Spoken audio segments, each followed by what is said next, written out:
A young boy, cursed with the power of regeneration, becomes the most feared monster the world has ever seen. But can Japan's strongest hunter, Prime Minister Judo, stop him before it's too late?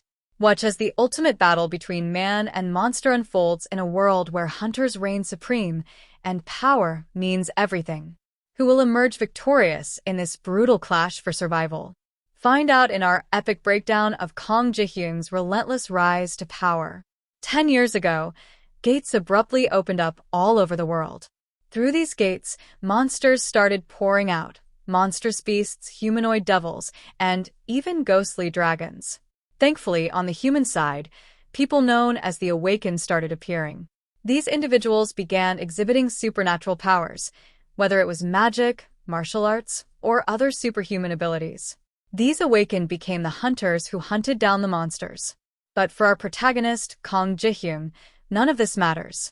A young teen, just minding his own business, finds his life shattered when a large block of diamond slams into his face, knocking him back into the desks and chairs of the classroom. Blood pours from Ji-hyung's mouth and head, staining the floor. 3 other students stand over him, a brown-haired teen smirking down at him called Thor, another, chewing gum, known as Sandman, and the leader, a white-haired teen with a diamond levitating above his arm, called Crystal. Crystal calls Ji-hyung a worm and orders him to squirm. In this awakened specialization high school, Ji-hyung is nothing but a loser. His only ability? Regeneration, supposedly an S-rank power. Unluckily for Ji-hyung, his version of regeneration is a curse. Every time he heals, it hurts like hell. As his skull tries to repair itself, he screams in agony, flailing on the ground, while his bullies laugh at him. Once he heals, there's no evidence of the attack, no proof of the bullying left behind. He has no choice but to endure. Even the teachers and the police do nothing. Why? Because S-class individuals like his bullies receive special treatment from the government. Thor, Sandman, and Crystal, with their powers over diamonds, electricity, and earth, are all S-class elites. After school, Ji-hyung heads home to the small restaurant his mom runs. She greets him warmly, giving him food. His mom is the only reason he continues to go to that high school despite everything. His dad died when Ji-hyung was 5, leaving his mom to handle the failing restaurant and provide for them. So even when she asks how school is, Ji-hyung smiles and lies. He tells her everything is fine. But one day, everything changes. On the 15th of the month, his mother's birthday, Ji-hyung's life comes crashing down. He stares in shock at his mother's unconscious body in the hospital. She's covered in bandages, a neck brace supporting her head, connected to oxygen. She had been brutally beaten, and now, she's in a vegetative state. The government officials try to explain that it was an accident, but Ji-hyung knows better. Crystal and his friends came to their small restaurant that day. Crystal, thinking Ji-hyung's mom was attractive, tried to flirt with her. But when she accidentally swiped his phone off the table, cracking its screen, Crystal's power erupted in anger. Diamonds speared through the ground, lifting Ji-hyung's mom into the air. An accident? No. It was anything but that. Ji-hyung's face contorts in rage as blood drips from his nose, his teeth gritting so hard they crack and shatter. He grabs his neck, clawing at his skin, unable to contain the fury boiling within. His mother's birthday cake, left behind on the floor, is bathed in his blood. That night, in the mountains outside the city, the 3 bullies are hanging out, messing with their powers. Thor expresses some guilt, but Crystal brushes it off. They're young, protected by the law, and as awakened individuals, they have special privileges. Suddenly, from a distance, a voice calls out, Ji-hyung. His eyes, filled with fury, glare at the bullies as he demands to know why they hurt his mom. Crystal recognizes him and mocks him, complimenting his mother's youthful appearance. Tears and snot run down Ji-hyung's face as he charges at them. Crystal lifts his hand, summoning a diamond spear that shoots straight through Ji-hyung's chest. Blood explodes everywhere as Ji-hyung pulls the spear out. His regeneration kicks in, healing the wound, but the pain rips through him as he writhes in agony. Despite the torment, he's ready to attack again. But Crystal has hundreds of diamond spears at his disposal now. With a flick of his finger, the spears rain down on Ji-hyun. Pinned to the ground like a human pincushion, his anger only grows. Crawling through the pain, he refuses to give in. Amused by Ji-hyun's persistence, Crystal orders Thor to finish him off. A bolt of lightning crashes down from the heavens, striking Ji-hyun where he stands. Smoldering, barely able to move, Ji-hyun still crawls toward them. Furious, Crystal covers his fists in diamond and pummels Ji-hyun's body, smashing down over and over again. Ji-hyun, grabbing a crystal spike, impales his own throat, his mind flashing to memories of his mother just before he dies. But Ji-hyun doesn't stay dead. The relentless cycle continues, his regeneration saving him, the pain growing worse each time. As Ji-hyun fights through his agony, his hatred burns brighter. And then, a realization hits him. This helplessness, this endless torment, is how his mother must feel. With newfound resolve, Ji-hyun grits his teeth and punches his way out of his diamond prison. Over time, as he regenerates and breaks his own body, he becomes stronger. His skeletal structure hardens. 5 long years pass, 5 years of nothing but pain and fury. A long time later, the mountains on the outskirts of the city are still as peaceful as ever. Meanwhile, the television in the city broadcasts an interview with some famous S-rank hunters. The interviewer even compliments his 3 guests, who are famous for their kindness and volunteer work. The guests explain that they feel joy whenever they help those in need, and they still feel that way. These 3 guests, Ji-hyun's former bullies, had now graduated and were working as S-class hunters, the best of the best. As for the next question, the interviewer asks them about an incident in their past when they hurt a civilian 5 years ago due to an ability outrage. The leader of the 3 hunters holds his head in grief as tears start flowing down his cheeks. He narrates how, when they were still students, he couldn't control his abilities well and accidentally hurt his friend's mom. He apologized to his friend, but he couldn't reach him since then. He was about to apologize again in front of the camera when the door to the interview area suddenly gets blown in, and it rockets right toward the hunters. Thankfully, Crystal manages to deflect the door with his arms, now reinforced with diamonds. The audience watching the interview scatters and shouts as a monster silhouette can be seen standing by the broken entrance. With every step of the monster, the floors break. Crystal warily watches the imposing figure approaching them when, in an instant, a fist suddenly flies to his face.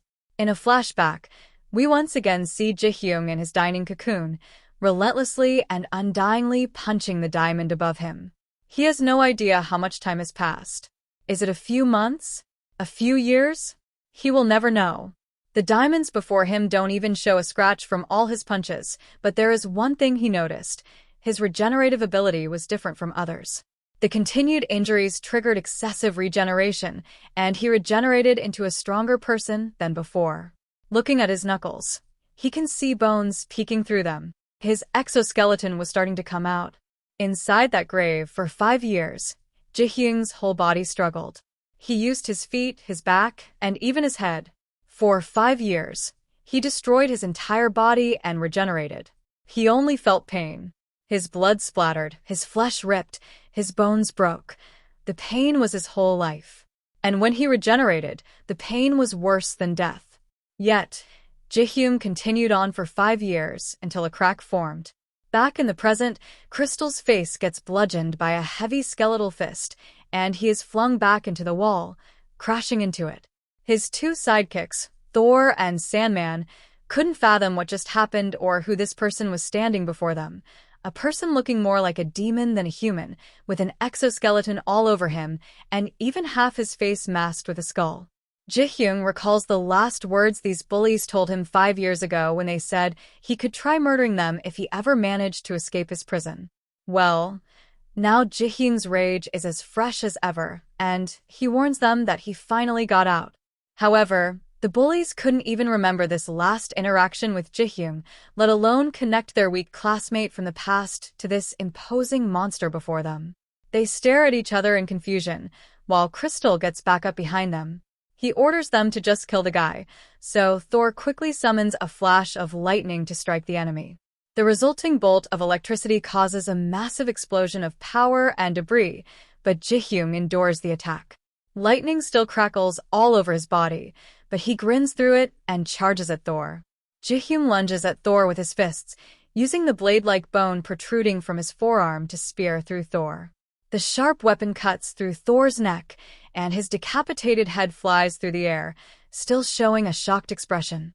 Crystal and Sandman are stunned by this shocking turn of events and can't even move as their friend's blood splatters over them. A few seconds later, after Thor's body hits the ground, Sandman finally manages to react. He sends his power toward Ji-hyun, as pieces of rock, sand, and dirt converge and wrap around Ji-hyun, imprisoning and crushing him in a ball of earth. Ji-hyun grits his teeth once more, and in a counterattack, his prison explodes into 1,000,000 tiny pieces. In an instant, his fist holds Sandman by the jaw, popping the bubble gum he seems to have been chewing for 5 years. Sandman's mind goes into alarm at what is about to happen next as Ji-hyun tears off his jaw. Sandman falls to the ground, clutching his brutalized face, while Ji-hyun lifts his sword arm to put him out of his misery. The blade slams into Sandman, finally ending his suffering. Crystal, now behind Ji-hyun with his fists ready to strike, prepares to attack. Ji-hyun turns to face him, but this only allows Crystal's diamond-laden fist to crash into Ji-hyun's face. Unlike before, the skull encasing Ji-hyun's face manages to pierce through Crystal's defenses. His diamond fists now have cracks running through them. Seeing this tragedy, Crystal lifts his hand, and countless diamond spears appear. Unlike when they were kids, when the spears just surrounded Ji-hyun, this time the spears are so large and numerous that they surround the whole building. Crystal brings down his finger, and the innumerable spears come crashing down and converge on Ji-hyun, making him a human pincushion once more. Crystal stares at Ji-hyun's mangled corpse, but to his horror, the spikes spearing through Ji-hyun's body start to shake as he tries to stand again. Blood is pouring and dripping from his wounds, but this just makes Ji-hyun look that much more menacing. Not only does he now look like a skeletal demon, but now he's bathed in blood and glaring menacingly at Crystal. Crystal realizes that this isn't over yet and encases his whole body in protective diamond armor. His fists become heavy diamond sledgehammers, and he starts pummeling Ji-hyun. With every punch, both bone and diamond crack, and blood splatters all over. Crystal unleashes a combo of punches at Ji-hyun, ending with a devastating blow to the head. However, just like back when they were teenagers, Ji-hyun catches his fists with his mouth. He bites down on the diamond fist, and unlike before, when Ji-hyun's teeth shattered, this time it is Crystal's arm that shatters. Crystal is horrified, realizing that he is no longer invulnerable to the monster before him. Ji-hyun bites down hard on the arm and quickly punches his skeletal sword through Crystal's chest. Crystal tries to move away, but Ji-hyun is still biting through his fist, and Crystal can only scream in pain from both attacks. In a desperate attempt to escape, Crystal touches the floor and summons a large stalagmite of diamond to sprout and spear through Ji-hyun, dragging him into the air. But Ji-hyun's bite on his arm is still so strong that Crystal is forced to cut off his own arm. Holding his now missing arm, Crystal hobbles away from the scene. Unfortunately for him, a diamond spike suddenly spears through him, forcing him to fall. Ji-hyun had thrown one of Crystal's own spears at him. Ji-hyun menacingly walks toward him, with Crystal screaming at the top of his lungs for him to stop. Of course, Ji-hyun pays him no mind and stabs Crystal with the myriad diamond spikes he had created. Crystal now looks like a pincushion. Weakly, he asks the monster before him who he is. In response, Ji-hyun grabs hold of the skull covering half of his face and painfully peels it off.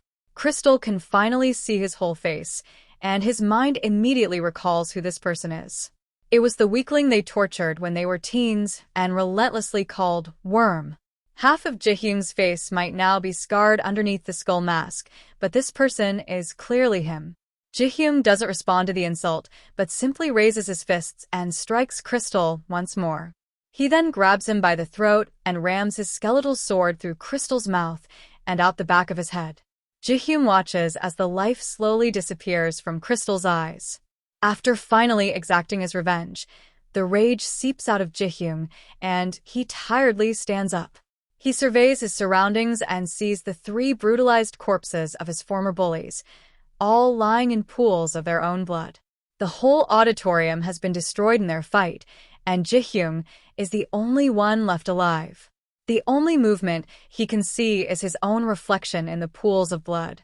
Above him, a gray sky peeks through the ruins of the building, and a torrent of rain starts to fall.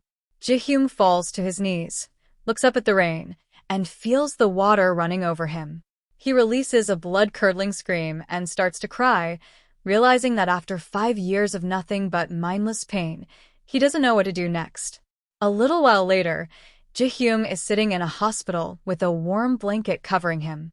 He stares at the prone figure lying on the hospital bed and can't believe that his mother is still alive. Somewhere, under a clear blue sky in the middle of the forest, there flickers a gate to another world. Inside this portal is a dark green cave where a group of hunters is just finishing up a monster hunt. The 4 men commend the girl in their group, as it was her first time going that deep into the gate, and yet she still contributed greatly to the team. The girl bashfully thanks her comrades for looking out for her. However, her gratitude quickly turns to horror when she notices the 4 men now encircling her, their expressions dark and their eyes filled with sinister intent. One of the men smirks, restraining her hands as he caresses her face. He tells her that they are far more grateful for Herb accompanying them, reminding her that no one will know what happens inside the gate. The girl begins shaking in terror. The muscular man was about to lick her face when, all of a sudden, his head is sliced clean off and rolls to the ground. The other men are horrified by the sudden attack. They frantically look around, trying to spot their attacker. Meanwhile, the girl is stunned as her savior steps forward, a humanoid figure, encased in an exoskeleton, embodying the terrifying name of a true monster hunter. The 3 remaining male hunters quickly respond to the presence of the monster, burying him with a barrage of attacks.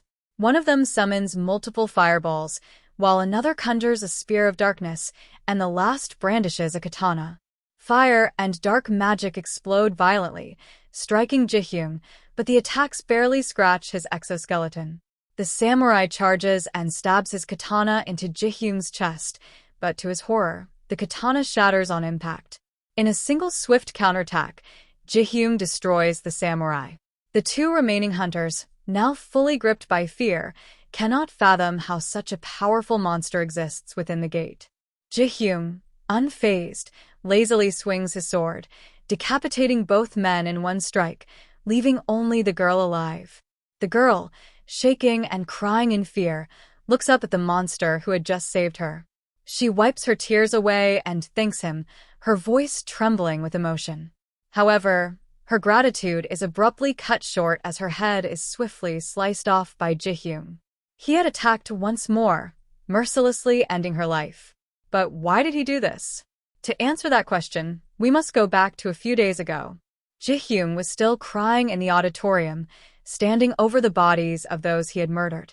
Suddenly, a voice spoke to him from afar. "What you did was amazing," the voice said. "How do you feel now that you've gotten your revenge?" The voice belonged to a blonde-haired woman standing by the door. Ji-hyun asked, "Who are you?" The woman introduced herself as Sim Jian, South Korea's Hunter Association head. Ji-hyun demanded to know how she knew about him, and her response shocked him.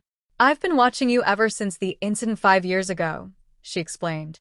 Realizing she was talking about his mother, Ji-hyun's rage surged again, and he charged at her.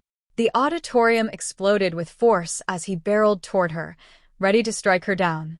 Just before his attack landed, she spoke calmly, "I can save your mother." Those words froze Ji-hyun's fist in midair. The shockwave of his halted attack sent debris and rubble flying through the corridor. He hesitated, his rage momentarily held back, and he asked, "What do you mean?" Sim Jian clarified, "I can wake your comatose mother. After all, I am the only S-rank healer in the world." Ji-hyun, having learned from his past mistakes, wasn't ready to trust her easily. "How do I know I can trust you?" he asked. Sim Jian laughed mirthlessly and said, You don't have to take my word for it. I was the one keeping your mother alive while you were trapped beneath the earth for 5 years. Thinking it over, Ji-hyung asks her what she wants with him. Jian smiles and tells him that there is currently a problem with the world situation. The hunters that sprouted all over different countries are now too strong. Most military forces are no match for hunters, and there are even hunters stronger than nuclear forces.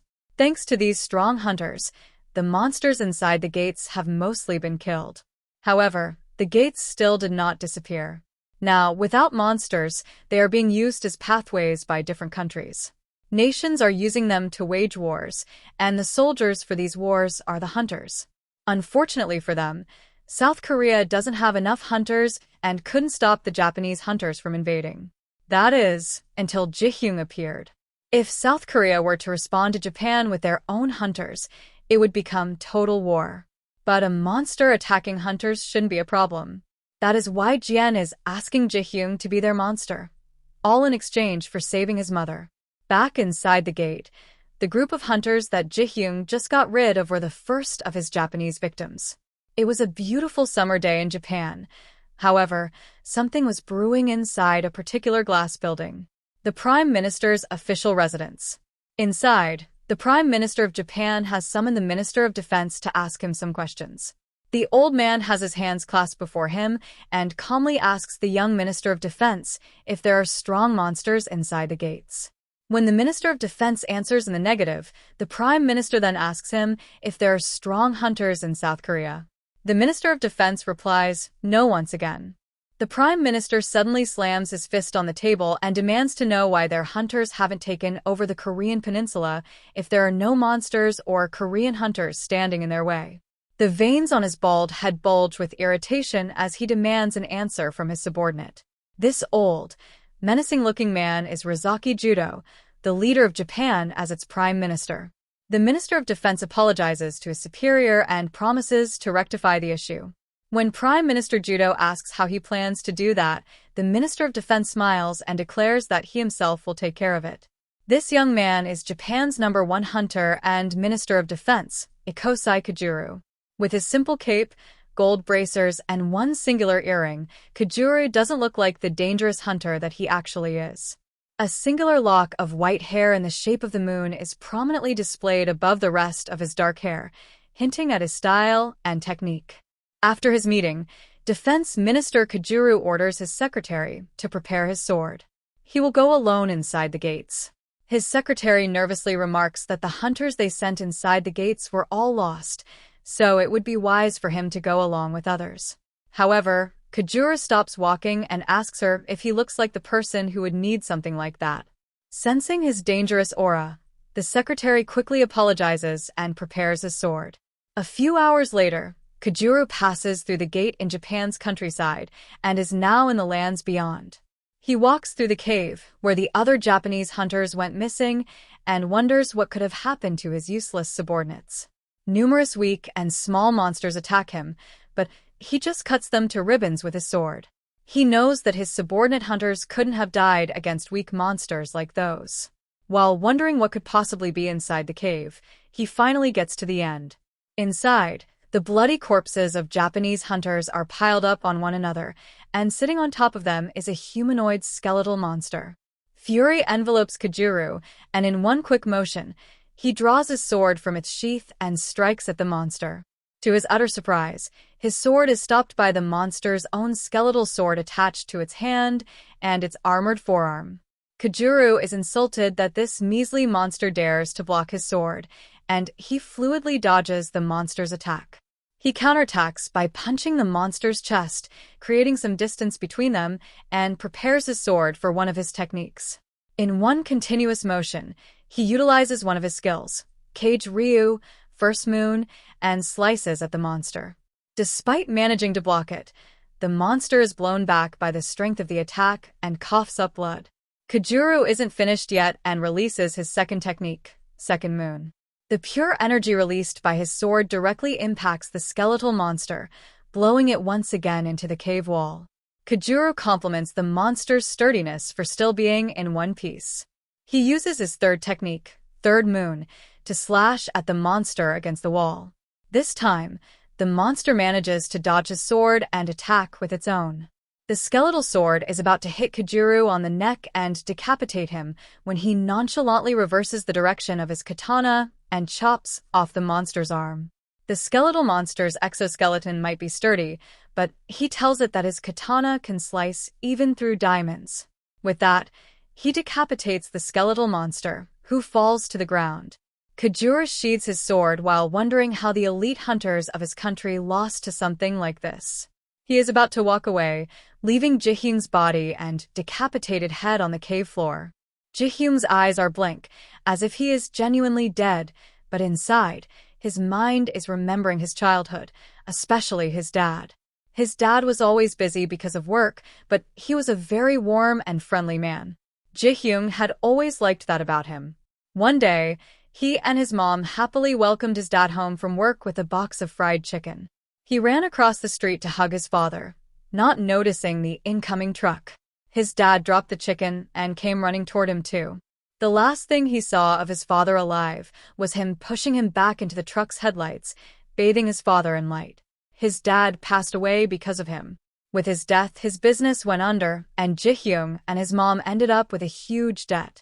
His mom's soft hands became rough from scrubbing dishes and working in their dwindling restaurant. When he asked his mom if she was okay, she always just kindly smiled at him and assured him that she was fine. But every night, Jihyung knew the truth.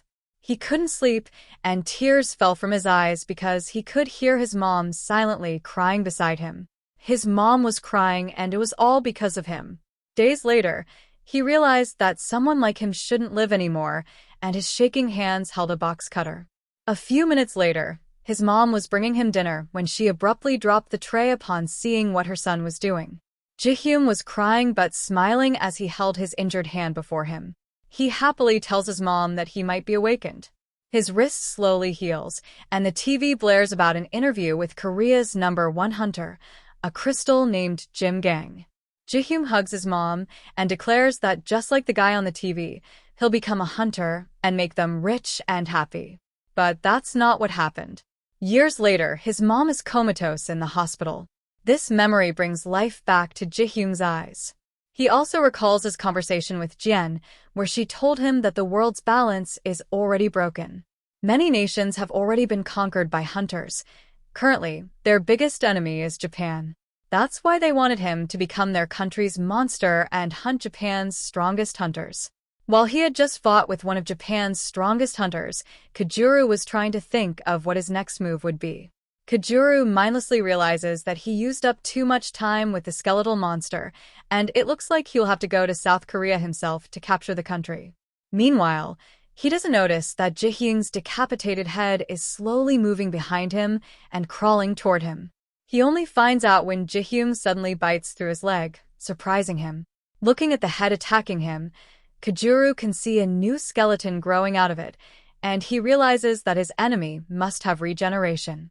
This doesn't make sense, though, since he already cut off the head. Meanwhile, Jihyung continues to chomp down on Kujuru's leg, eliciting a painful scream from him. Kujuru slices Jihyung's face, escaping his bite, and finally takes Jihyung seriously.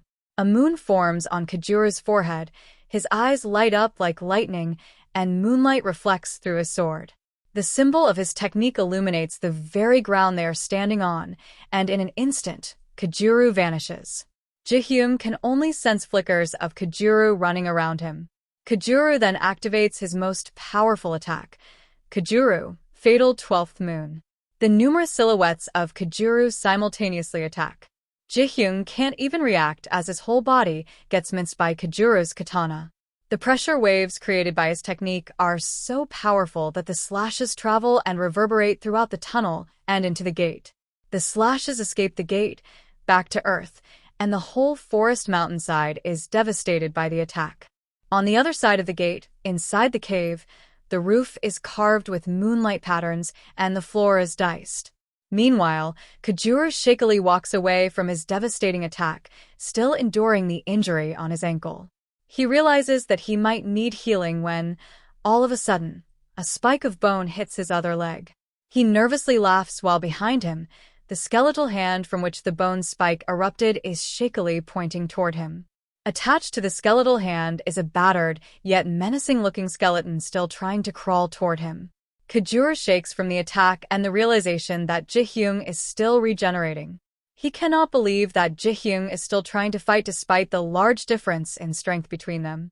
He grips his katana once more and charges back at Ji-hyung with a shout. A few days later, the gate in the countryside of Japan is surrounded by numerous hunters. The Ministry of Defense's elite hunters are all there, and with his arms crossed is Japan's Prime Minister himself, Judo. Beside him, Kajuru's secretary asks the Prime Minister if they really need that much firepower. Prime Minister Judo replies that it's been 3 days since Kajuru went in. Since he still hasn't returned, they need to check on him. After all, Kajuru is still Japan's #1 hunter. All of a sudden, his speech is interrupted when a head rolls out of the gate. It is Kajuru's head. Then, a skeletal monster walks out of the gate and into Japan itself. Judo is shocked by this sudden turn of events, but his head abruptly flies off, detached from his body. Meanwhile, back in South Korea, a conversation is being held at the Korean Hunter Association headquarters. A subordinate is telling Jian that since Ji-hyung murdered Jim Gang's son, it would be bad if he found out. Is that a good enough reason to send Ji-hyung to Japan? Jian smiles and replies to her subordinate, asking whether he isn't even remotely curious who would win, the ever-regenerating Ji-hyung or Japan's strongest hunter. In Japan, Prime Minister Judo's head abruptly reattaches itself to his body, and his flaming fist suddenly punches Ji-hyung to the ground. The punch causes an explosion so large that it seems a comet has fallen right at the two combatants. Ji-hyung is now unconscious on the ground, with Judo standing over him, lava dripping from his fists and burning holes throughout his clothes. After all, Judo is not just the Prime Minister of Japan, he is also an SSS rank hunter, Japan's #0. His bald head is flaming with anger, while the cut on his neck has already miraculously healed, thanks to the magma-like nature of his body. Meanwhile, Ji-hyung lies before him, defeated and stunned by Minister Judo's singular but powerful attack. In the story, we see that 3 years ago, all the monsters were eliminated from the small gates around the world, and humanity began to fear the hunters because they were incredibly powerful. As a result, some countries attempted to eliminate the hunters. They fired missiles at them and tried every possible way to get rid of them, but they failed miserably. On the other hand, when the other hunters saw all this, they made a deal with the government that they would either coexist or take control of the country through their power. In both scenarios, the hunters achieved supremacy. The first country that the hunters conquered was Japan. The reason for this was that Japan's Prime Minister, Judo, was an SSS rank hunter. Even before gaining his powers, he was extremely aggressive, and when the hunter system was introduced, he tried to take control of South Korea, but his plan failed due to a single monster. At that moment, we see Ji-hyung using his regeneration power to heal himself and standing up. Then, Japan's hunters, along with Prime Minister Judo, come forward, and his disciples observe that he is using regeneration power. Among them is a 7th-rank hunter named Maru and an 8th-rank hunter named Daku. Both say to Prime Minister Judo, "Leave this to us. We can handle it." Maru states, "This is just a pathetic monster that can only regenerate." Daku adds, "What if I cut off your head?" But just then, Ji-hyung charges forward and grabs Maru by the face, simultaneously decapitating Daku with a swift strike. Seeing this, Maru is momentarily shocked as Ji-hyung crushes his head with his own hands, turning it into mush. Everyone is stunned to see how powerful Ji-hyung is. He stands over the crushed head of Maru, blood splattered everywhere, and the other hunters, filled with rage, are infuriated that he has done this to one of their own. At that moment, Prime Minister Judo declares, "Now, if anyone takes a step forward, I will take their life." Everyone is shocked, wondering why Prime Minister Judo is saying this. He glares at Ji-hyung, remembering his disciple, and flashes back to a winter's day. Snow is falling as Prime Minister Judo approaches a child who is shivering in the cold. Judo sits down beside the child and asks, "What are you doing here, kids?" The child, trembling from the cold, asks, "Who are you?" Prime Minister Judo replies, "I am a hunter." It's very cold. Come with me. He then asks the child for his name. The child answers, My name is Ikosai Kajuru. The scene shifts back to the present, where Ikosai Kajuru's head lies on the ground. Seeing this, Prime Minister Judo becomes furious, and flames seem to emanate from his face. Meanwhile, Jihyung has a slight smile on his face. Prime Minister Judo launches a powerful attack against Jihyung, who manages to block it with ease. However, the attack is so powerful that Jihyung is forced to fall back. Prime Minister Judo charges forward and begins to strike Jihyung repeatedly. With each hit, Jihyung's body becomes more battered. Prime Minister Judo's relentless assault causes Jihyung's eyes to pop out and roll away. Then, Prime Minister Judo performs a devastating lava attack that turns everything to ash, leaving the remaining hunters in awe of his strength. They say to each other that they expected nothing less from Prime Minister Judo, hoping he would turn this monster to dust. Standing over the remains, only the bones of Jihyung are left, while everything else has been burned away. As Prime Minister Judo reaches down to pick up Ikosai Kajuru's head from the ground, he suddenly senses something. Jihyung is using his regeneration power, healing himself. Prime Minister Judo looks on in shock. Suddenly, we are shown a flashback where many corpses lie around, and Prime Minister Judo says, Now, no one will stand with us. Standing among the bodies, he tells someone, I'm sorry you had to go through all this. Ikosai Kajuru replies, It's all right. We barely managed to conquer only Japan, and now we need to take control of South Korea and China. Prime Minister Judo tells Ikosai Kajuru that this time, he might even die. If he wants to go, he can. Ikosai Kajuru responds, You are the one who saved me when I was freezing to death on the streets. I can't repay you this debt in my lifetime, so I won't leave your side. But I want one thing. Once everything is over, can I call you my father? Ikosai Kajuru, who has a deep sense of gratitude, replies, Without asking, I already consider you my son. Hearing this, Ikosai Kajuru is deeply moved and astonished. Once again, we shift back to the current story, where Prime Minister Judo is creating extreme heat due to the lava, and the lava is moving toward the other hunters. One hunter, named Haname, uses her ice power to freeze the lava and creates an ice wall around her teammates. Seeing the flames coming from Prime Minister Judo's body, Jihyung steps forward, placing his foot on the lava. Just then, Prime Minister Judo unleashes his most dangerous attack, one that will vaporize every cell in the body. This attack is called magma synthesis, and he directs it toward Jihyung, launching a series of flames that begin to burn him. Only Jihyung's bones remain. Everything else has been reduced to ash. Prime Minister Judo then targets Jihyung's bones with another attack, intending to turn even those to ashes. All the hunters are astonished to see the strength of Prime Minister Judo's attack, which has created a crater in the ground, filled with lava. As the lava surrounds him, Jihyung finds himself engulfed in flames. At that moment, Prime Minister Judo calls for one of his students, Haname. She immediately responds, saying, Yes, sir. Judo instructs her, Now it's your turn. Use your powers to freeze the lava. Haname activates her abilities, and she begins to freeze the entire area around them, encasing the lava in a thick layer of ice. Prime Minister Judo turns his gaze away, saying, Let him be trapped in this lava. Jihyung is burning badly in the lava, and they intend to confine him there forever, to let him burn endlessly. Then, the scene shifts to South Korea, where a building named Kyum Kong Guild is shown. Inside, a girl uses her powers to treat a man, and just then, the man's eyes open wide. His name is Taso.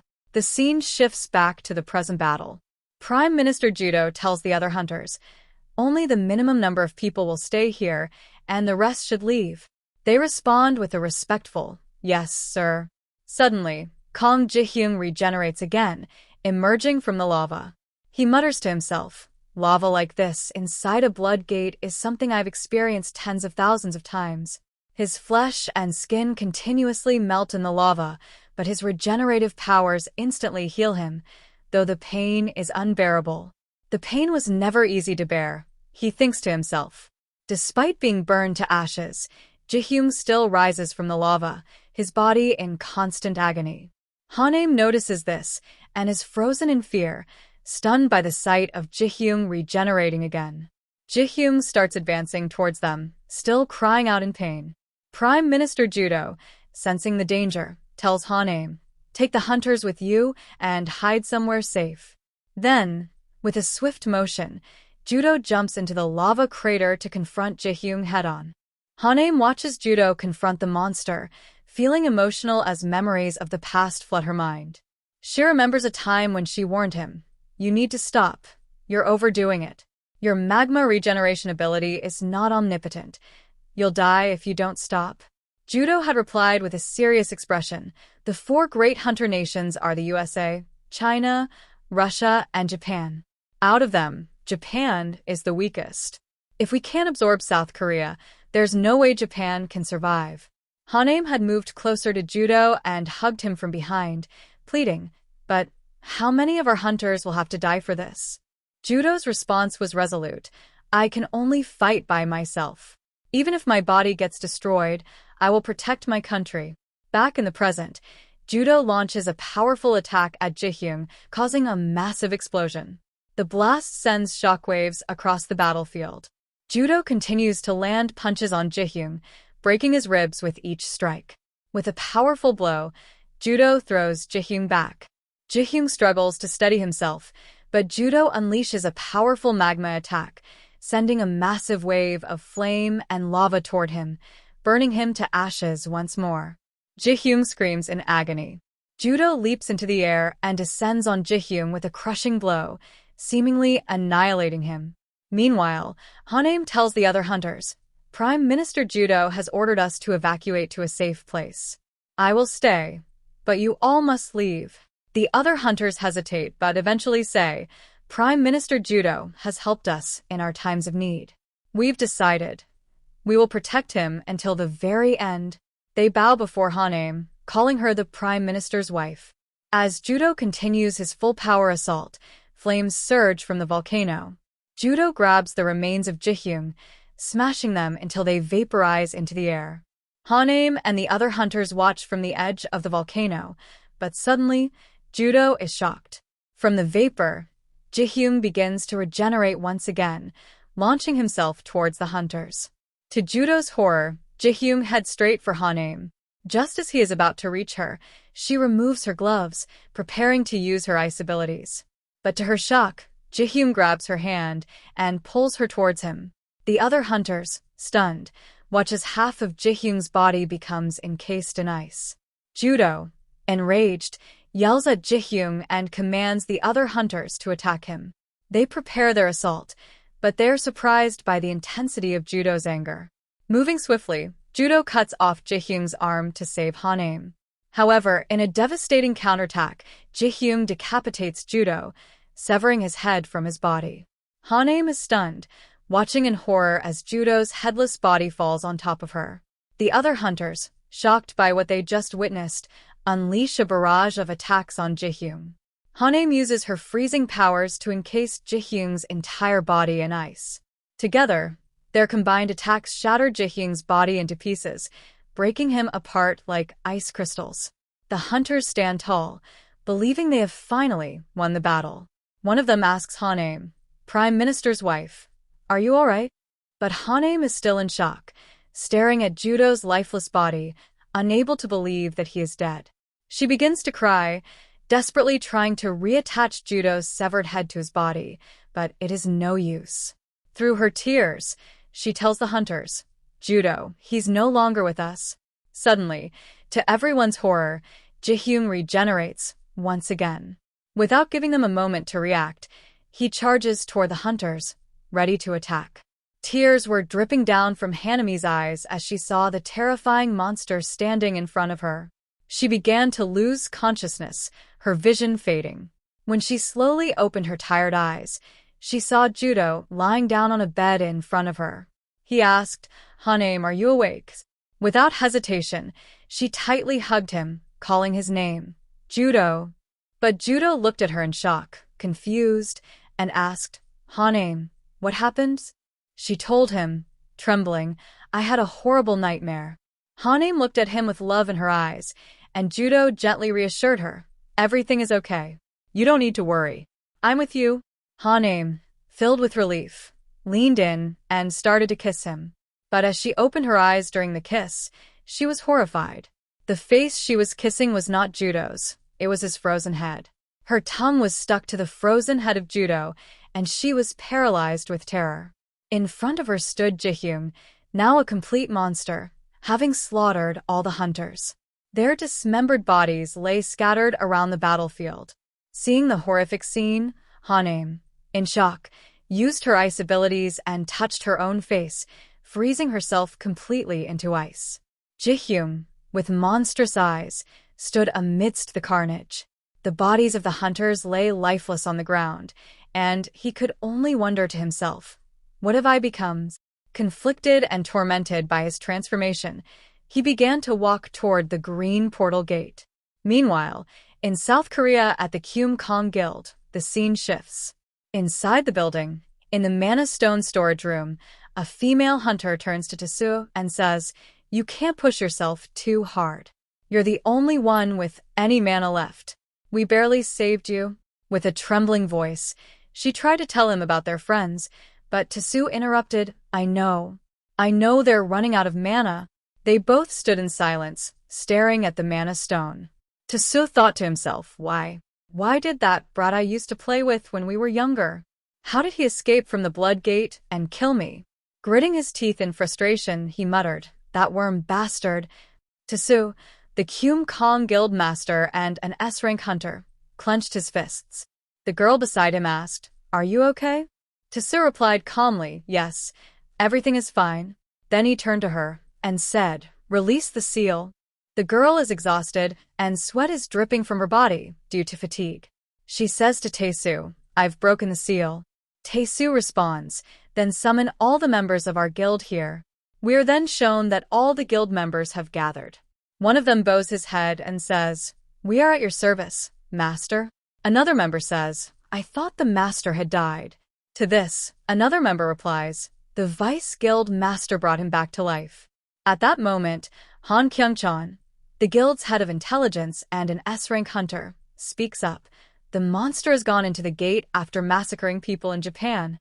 Han Kyung-chan further adds, "You called us here, which means you want us to kill this monster. We swear we'll help you, even if it costs us our lives." Suddenly, Taesoo steps forward and decapitates Han Kyung-chan. The rest of the members are shocked by what they see. Taesoo begins absorbing him. The other members stand by in disbelief as Taesoo says, "This was the former vice president of the Korean Hunter Association.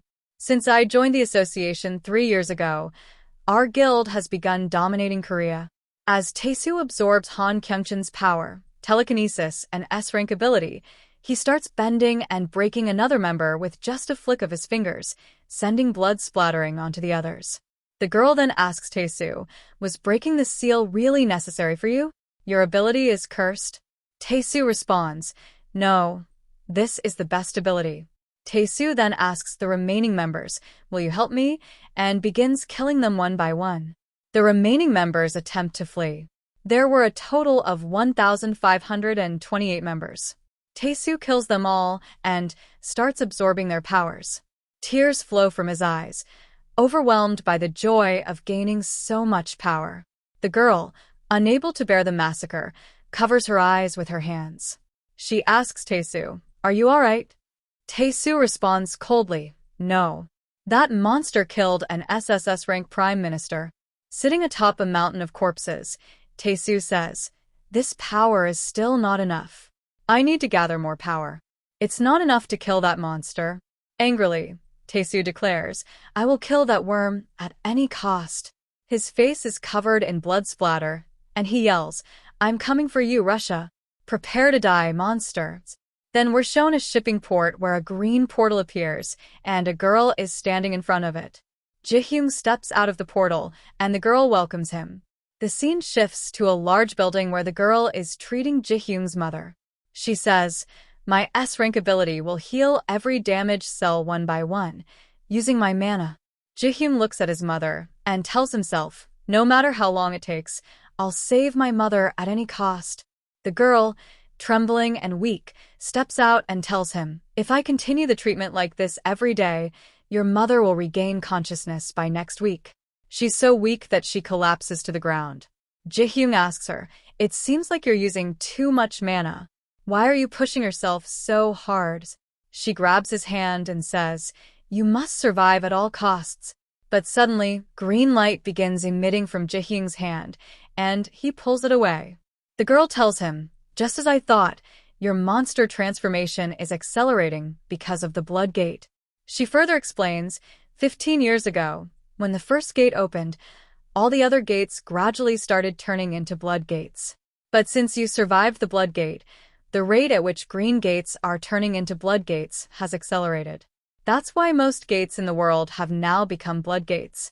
She continues, the mana flowing from these gates is what gives you your power. If we understand the flow of mana, we see that a normal gate is like a hole, while a blood gate is like a passage. These gates are connected to something, and something is coming through them, something that is searching for you. More and more monsters are emerging from the blood gates, and they are ridden by skeletal creatures resembling humans. These gates have appeared all over the world, and people are looking at them, wondering what these things are. The scene then shifts to the president's office in Korea, surrounded by a barrier. The president slams his hand on the table and shouts, what is happening here? Has there been any response from the Kong-Jiam guilds? The secretary, trembling, says, all the guild members are dead. The president asks, why? How? What happened? The secretary replies, I don't know. We haven't received any information. The secretary then asks, what should we do now? Should we seek help from others? The president responds, no, that would be suicide. He instructs the secretary, first, declare martial law. The secretary replies, the military won't be able to do anything. These monsters are too dangerous. The president says, we have to do something. Grabbing his head in frustration, he says, the Kong-Jiam guild wasn't everything. We still have other options. We have other guilds, like the second-ranked guild in Korea, Dosa Guild. There's an A-rank hunter there named John Woo-jin, and another A-rank hunter named Kong Se-hee. Then there's the third-ranked Vingal Guild, with 2 A-rank hunters, including Superwoman.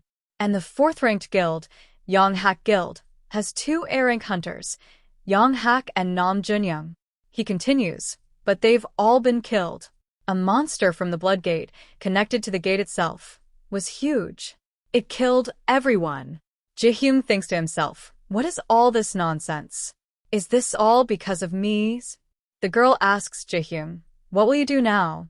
In the next scene, a girl is lying on the street and a monster is about to kill her. Ji-hyun quickly rushes forward and slices the monster in half with his skeletal sword, which is attached to his body. Ji-hyun thinks, when I died inside the blood gate, its mana tried to turn me into a monster. I barely resisted. As a result, I thought I had gained normal regenerative abilities.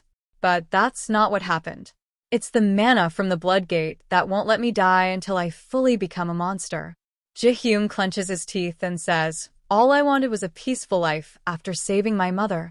He punches another monster, shouting, why won't you all leave me alone, and tears the monster apart. Meanwhile, someone is watching Ji-hyun through a blood gate from the other side. He says, is this him?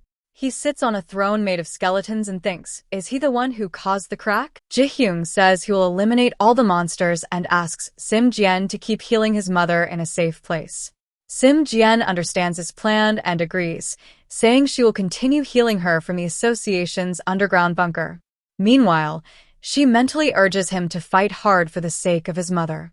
Ji-hyun reflects that these monsters seem familiar, realizing they are the same ones he fought continuously for 5 years inside the blood gate. He remembers that, after a certain point, the monsters stopped coming. He thinks that if he can eliminate all of them, he might finally live peacefully with his mother. Suddenly, a bullet strikes his head. When he turns around, he notices it's the army.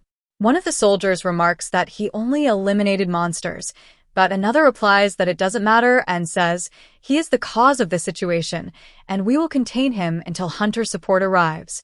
This surprises Ji-hyun a bit, but He has no time to think as several tanks fire upon him. The attacks impact him hard, and he screams in pain, mentally affected. In that moment of agony, his vision starts to fade, and when he regains it, he is standing in front of a red gate, which has started reacting to his presence. He recalls Sim Jian's warning that being near a blood gate could make it difficult to suppress his transformation into a monster. In that moment, he sees something and remembers suffering from attacks by his tormentors while a blonde boy looked on. The memory shifts, and he recalls a time when that same boy complained, saying Taesu was a bastard and asking why he was always the target. Ji-hyun replied that he was an easy target and added that if things continued this way, the boy would get hurt too, asking him to avoid acknowledging him at school. The blonde boy, annoyed, grabs Ji-hyun by the shirt, questioning if he's crazy. Ji-hyun averts his gaze, saying, "Forget it. Just leave." The blonde boy, frustrated, walks away.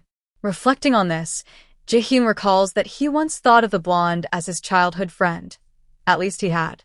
However, the boy had secretly been gathering evidence of the bullying since he could record everything he saw with his right eye.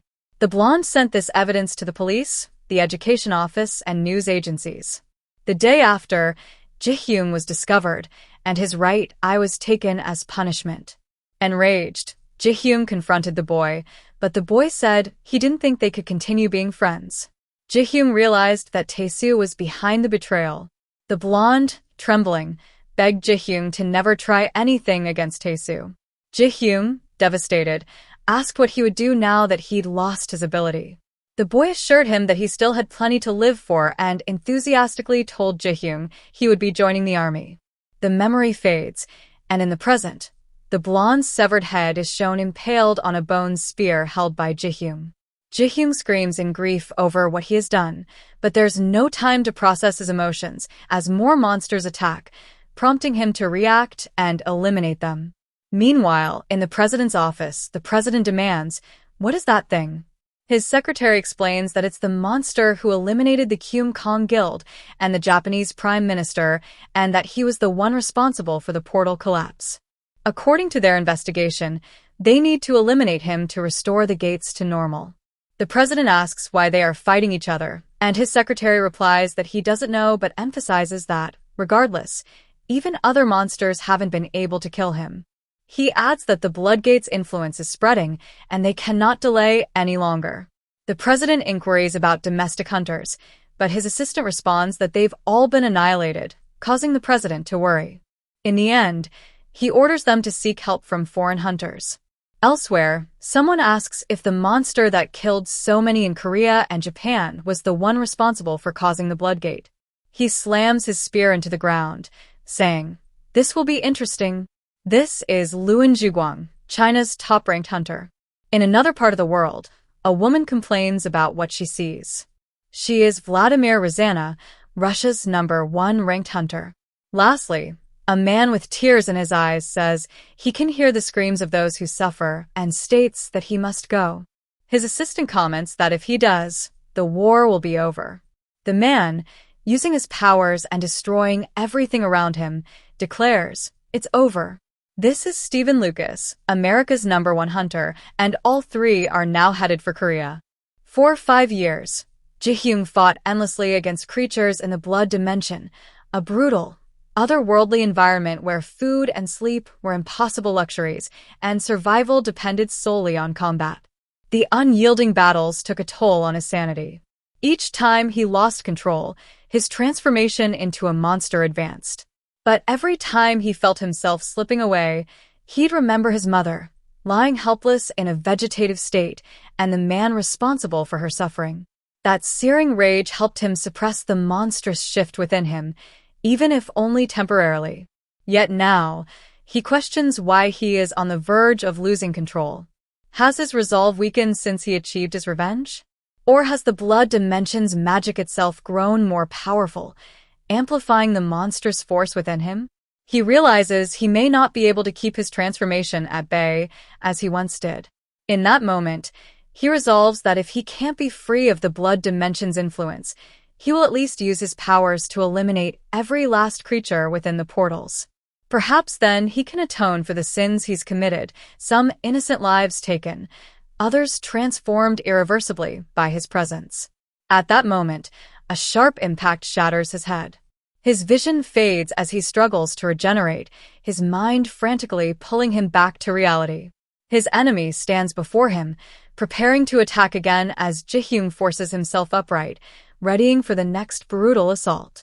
Meanwhile, on Earth it was Christmas, the day the portals appeared. Inside a large church, a priest spoke to his congregation, reminding them of gratitude as the holiday season brought hope and renewal. But the moment of peace shattered when a massive portal materialized above the city. Without hunters, the people were defenseless, left to flee in terror. The priest urged everyone to evacuate, and his assistant begged him to leave with them. But the priest replied firmly, "You go first. I'll follow soon." At that instant, a monster emerged from the portal and locked eyes on the priest. Just as the beast lunged toward him, a blinding light enveloped the church, eliminating the monster in an instant. The stunned priest whispered, "Is this God's will?" This miracle marked the awakening of Stephen Lucas, the world's first SSS rank hero, who would go on to save the entire United States. Ji-hyun had idolized Lucas as a young boy, seeing him as the ultimate hero, a man who defended humanity against all odds. Now, Stephen Lucas, America's #1 hero, had arrived in Korea. But Ji-hyun didn't have long to wonder why he was here.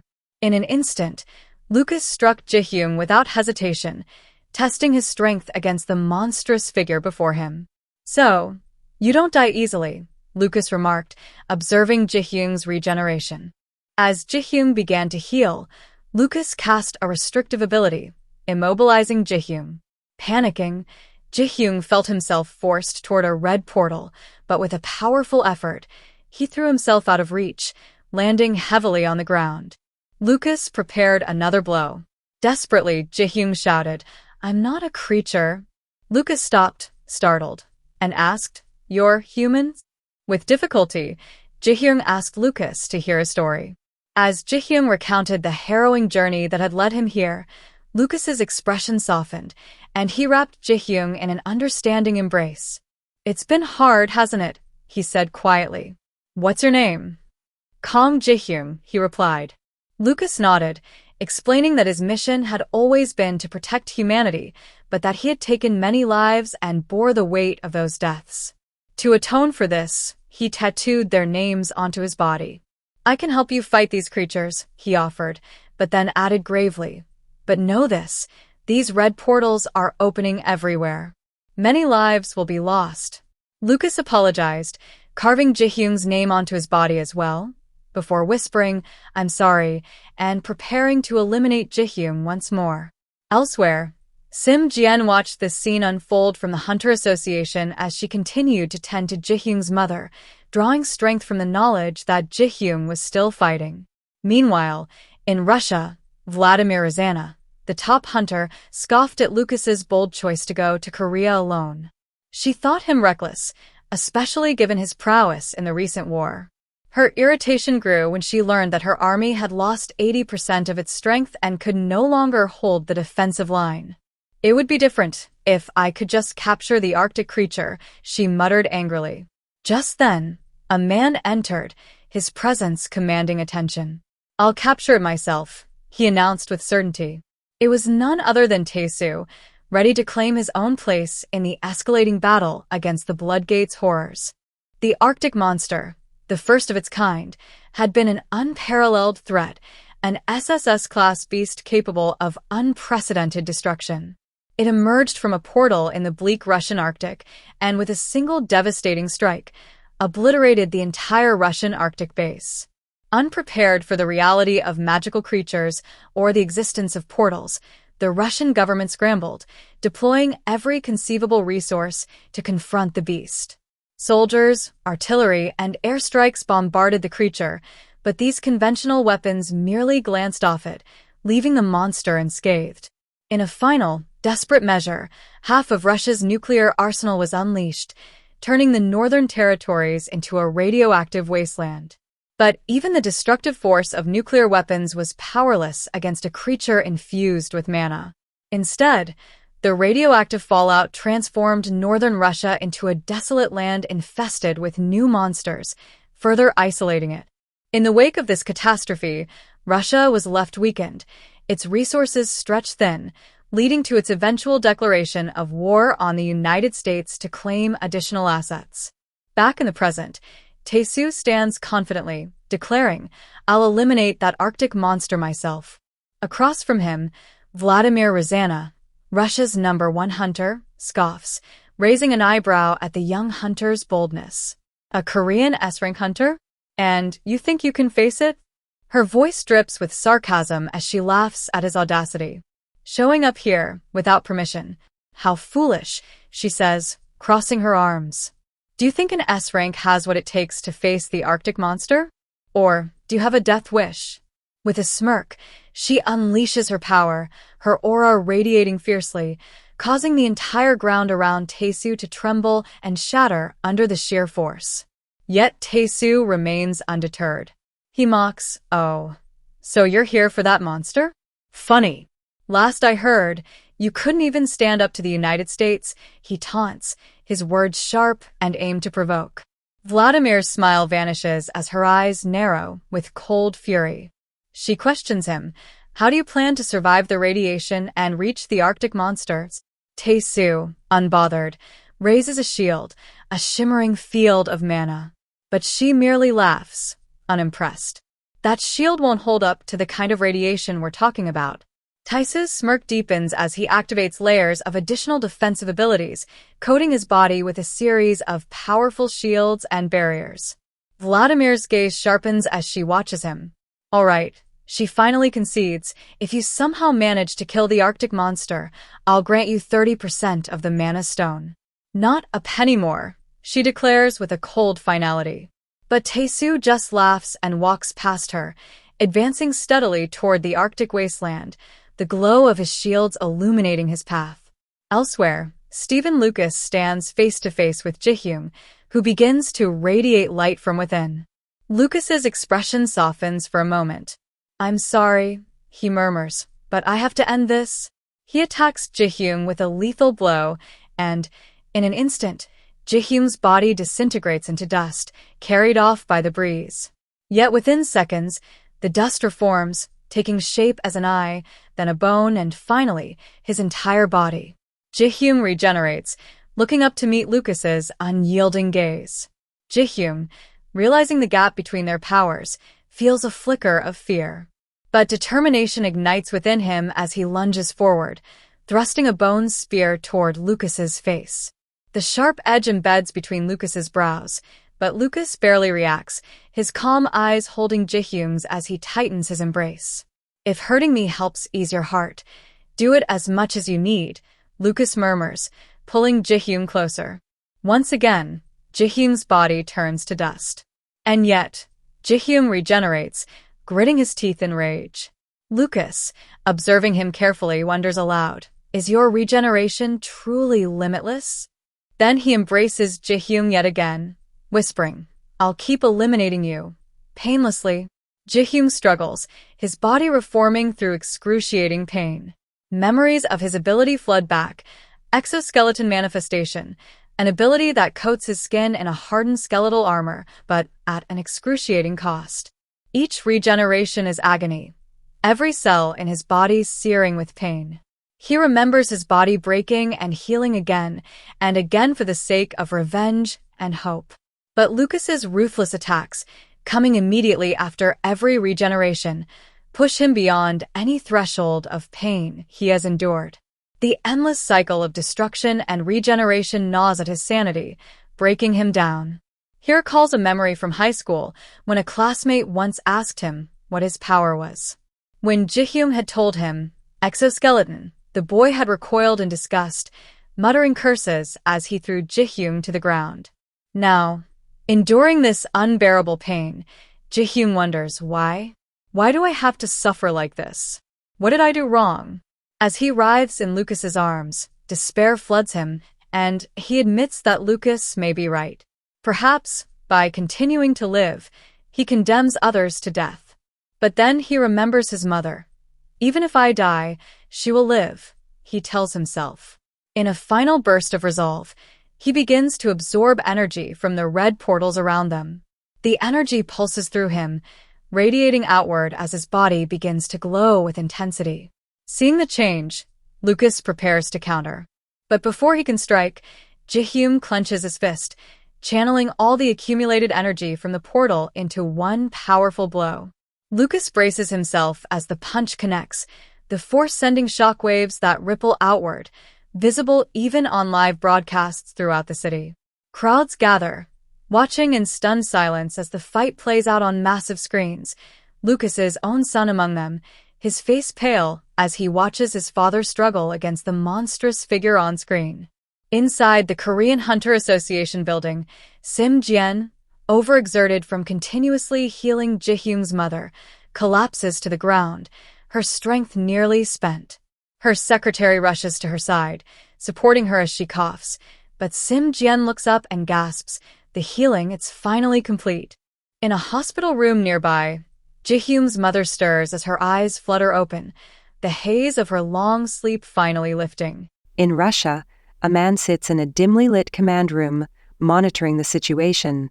The information reaches him. Ji-young is battling none other than Stephen Lucas, the SS-ranged hero of the United States.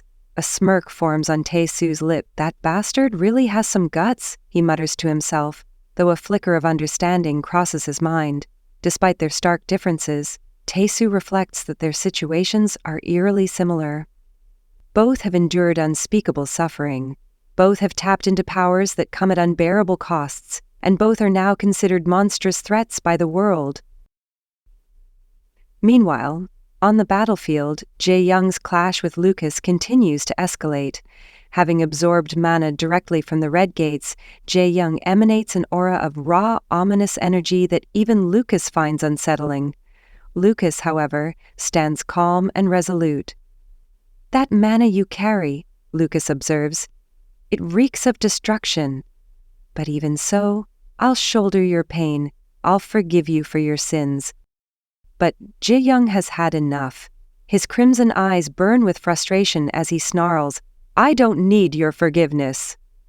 With a roar, he draws his bone blade and slashes at Lucas, aiming to silence his self-righteous preaching. The blade cuts cleanly through Lucas, but instead of blood, Lucas's figure vanishes into thin air, reforming a short distance away behind Jae-young, completely unharmed. Lucas smiles faintly. Most of the time he begins, his voice calm yet firm. "Having someone to listen to your troubles helps. I'll be that person for you, Ji-hyun. Share your pain. I'll bear it with you." In a swift motion, Lucas drives his hand straight through Jae-young's skull, cracking it apart. For a moment, the battlefield falls silent, save for the sound of crackling energy. But Jae-young seizes the moment. Using his regenerative abilities, he traps Lucas's arm inside his head and retaliates, severing Lucas's arm at the elbow with a powerful slash of his blade. Lucas staggers back, momentarily stunned by the unexpected counter. Ji-young, though gravely injured, doesn't pause. The pain coursing through his body no longer bothers him. His mind is consumed by one thing: revenge. Blood streams from his broken head, and the severed hand lodged inside him begins to tear him apart further. Yet he pushes forward, his determination unbroken. Lucas watches him with an unreadable expression. "This boy," he murmurs, his voice tinged with both respect and pity. "He carries so much pain. When I gained this ability, I thought I understood suffering. I hear it constantly, the cries of people in agony, the hopelessness of famine, sickness, and calamities. Their voices never leave me." He pauses, his expression softening. "But I also hear hope, gratitude, the joy of those who were saved. These voices, they remind me why I keep going." With a single deafening clap, Lucas summons a wave of divine energy, obliterating Ji-young's body into a mist of blood and ash. The ground shakes under the force of the attack, leaving a massive crater in its wake. Lucas straightens, breathing heavily. "It's over," he whispers. But it isn't. From the crimson mist, Ji-young begins to reform, his regeneration faster and more powerful than ever. his exoskeleton emerges sharper and more jagged, his red aura flaring brighter. Lucas's eyes narrow as he realizes the extent of Ji Young's power. Even if 1,000 hands drag him down, Lucas mutters, he'll keep rising. Ji Young lunges again, forcing Lucas to unleash another blast of divine energy. Once more, Ji Young is reduced to a pile of blood and bones, and once more he regenerates, emerging from the destruction unscathed. Lucas clenches his fists. This boy, he mutters, he doesn't know when to stop. In a desperate bid to contain him, Lucas summons a glowing cross of light. The radiant symbol descends onto Ji Young, binding him in place. The divine energy floods Ji Young's mind, taking control of his body and forcing him to self-mutilate. Piece by piece, he begins tearing himself apart, his movements mechanical and agonizing. Lucas watches intently, chanting under his breath. Through this, you will be free of your sins, he declares, his voice rising with fervor.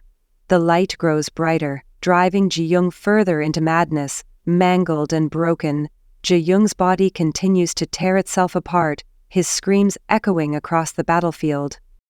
But even in his agony, Ji Young begins to understand. This isn't salvation, he realizes, his thoughts cutting through the haze of pain. This is control, manipulation, fear. He recalls the faith Lucas's followers place in him and the respect he commands. It's not righteousness, it's fear, Ji Young concludes bitterly. Lucas isn't a saint. He's a snake, a deceiver who thrives on lies.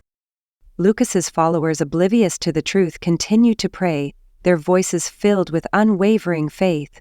The light intensifies, but Ji Young's resolve remains unbroken. I'll kill him, Ji Young growls through clenched teeth, no matter what it takes. In Russia, Tae-soo faces his own battle against the Arctic Beast, an SSS-class monster of immense power. The icy creature towers over him, its attacks relentless. Tae-soo struggles to hold his ground, blood dripping from numerous wounds. This bastard, he mutters, dodging a massive claw swipe. If I can't kill something like this, I'll never be able to kill Ji Young. Summoning every ounce of strength, Tae-soo pushes himself further.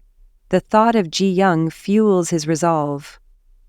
I swore, he grits his teeth, I swore I'd kill that bastard with my own hands, and I will. Nothing remains of Ji Young but his indomitable spirit. The Bloodgates sense his unyielding will and respond, reviving him once more. Slowly, his fragmented body regenerates, and with sheer determination, he uses the opportunity to launch a sneak attack on Lucas, using the sharp bones of his ribs as weapons. However, Lucas, ever vigilant, notices the attack just in time. With a powerful motion, Lucas grabs Ji Young mid-charge and slams him into a nearby building. The impact is catastrophic, shattering the structure entirely and sending debris flying in all directions. Ji Young's body crumples from the blow, and he falls through the fractured floors, landing in the dark, damp sewers below. As his shattered body regenerates once again, he looks ahead and freezes. There, standing amidst the dim light of the sewer, is his mother.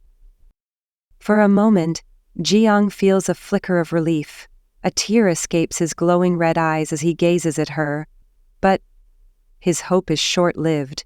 His mother stares at him with wide, horrified eyes. She stumbles back, her trembling voice barely audible as she whispers, "Is that really my son?" Ji Young takes a hesitant step forward, reaching out to her, his skeletal exoskeleton shifting unnervingly. "Mother, it's me," he says, his voice cracking. "Don't be afraid, I'm still your son."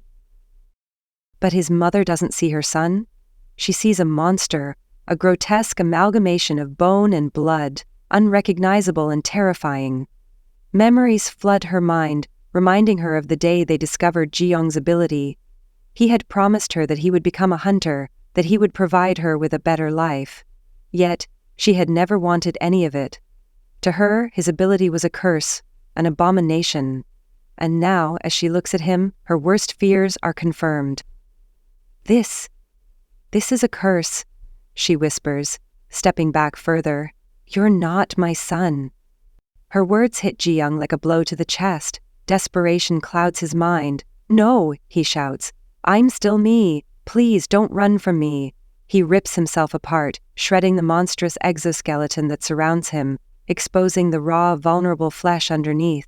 Blood sprays everywhere as he tears at his body. "See?" he says, his voice trembling. "I'm still me, Mother. You don't have to be afraid." But his mother doesn't stop. She turns and tries to run, her mind unable to process what she's witnessing. Ji-young, panicking, grabs her hand, stopping her in her tracks. She stumbles and falls, her fear mounting with every passing second. "Please don't run," Ji-young begs, his voice breaking. "I'm your son. I'm still your son." His mother, overcome with terror, reacts instinctively, punching him across the face. The blow doesn't hurt physically, but emotionally it's the final nail in the coffin. Ji-young freezes, his outstretched hand falling limply to his side. For the first time, he truly understands. His mother will never see him as her son again. Lucas, having followed Ji-young into the sewers, watches the scene unfold. His expression shifts to one of deep sorrow. "She's still alive," Lucas says quietly, as if to himself. "You lied in front of a righteous soul. You are impure, and you shall receive judgment for your sins." Before Lucas can act, Ji-young, in a surge of desperation, slashes upward with his bone blade, severing Lucas's head in one swift motion. Lucas's body crumples to the ground, leaving Ji-young standing amidst the chaos, his mother sobbing on the ground. Ji-young clenches his fists, his emotions in turmoil. But then, something strange happens. From Lucas' severed head, a glowing essence emerges. The ethereal energy flows through the air and into Ji-young's body. At first, he feels nothing, but then his movements become erratic, and his expression changes. A woman's voice echoes in his mind, cold and sinister. "Oh, what a delightful host you are," she purrs. The energy within Ji-young begins to take control, bending his will. His movements grow unnatural, his posture shifting as if he were a puppet on strings. "This body is strong," the voice continues, "stronger than Lucas's. And now it's mine." The entity within him begins to delve into his memories, savoring his pain and despair. She witnesses the night Ji-young's mother abandoned him. He had awoken to find her sneaking out of the house. When he asked where she was going, she didn't respond. Instead, she sprinted away, forcing Ji-young to chase after her. He tripped, scraping his knees, but his regeneration kicked in, healing him almost instantly. His mother, however, didn't stop. She looked back at him, her face filled with regret, but also resolve. Without another word, she disappeared into the night. The memory floods Ji-young's mind, and the entity relishes the anguish it brings. "How pitiful," she sneers. "Even your own mother couldn't stand the sight of you." But Ji-young doesn't succumb. Gritting his teeth, he fights back against the entity, reclaiming control of his body. "Get out," he growls, his voice filled with defiance. "This is my body, my pain. You don't belong here." The woman screeches in frustration as Ji-young's crimson energy surges, expelling her from his form. She materializes in front of him, her translucent figure trembling with rage. "You'll regret that," she hisses. But before she can act, Ji-young's blade flashes through the air, slicing her in two. The entity dissipates into nothingness, her presence erased. Ji-young turns back to his mother, who stares at him, still paralyzed with fear. "I'm sorry," he whispers, his voice breaking. "I never wanted this." From Lucas's body, a holy light begins to emanate, bathing the sewer in its glow. The light spreads outward, filling the entire area with a sense of peace and finality. In a flashback, Lucas stands amidst chaos, shouting for everyone to evacuate. His voice booms through the church as he urges the congregation to flee through the doors. His assistant pleads with him to leave as well, but Lucas refuses. "I must stay," he insists, his resolve unwavering. Just as a monstrous figure emerges, ready to attack, something extraordinary happens. A surge of divine energy courses through Lucas's body, and he awakens to his powers.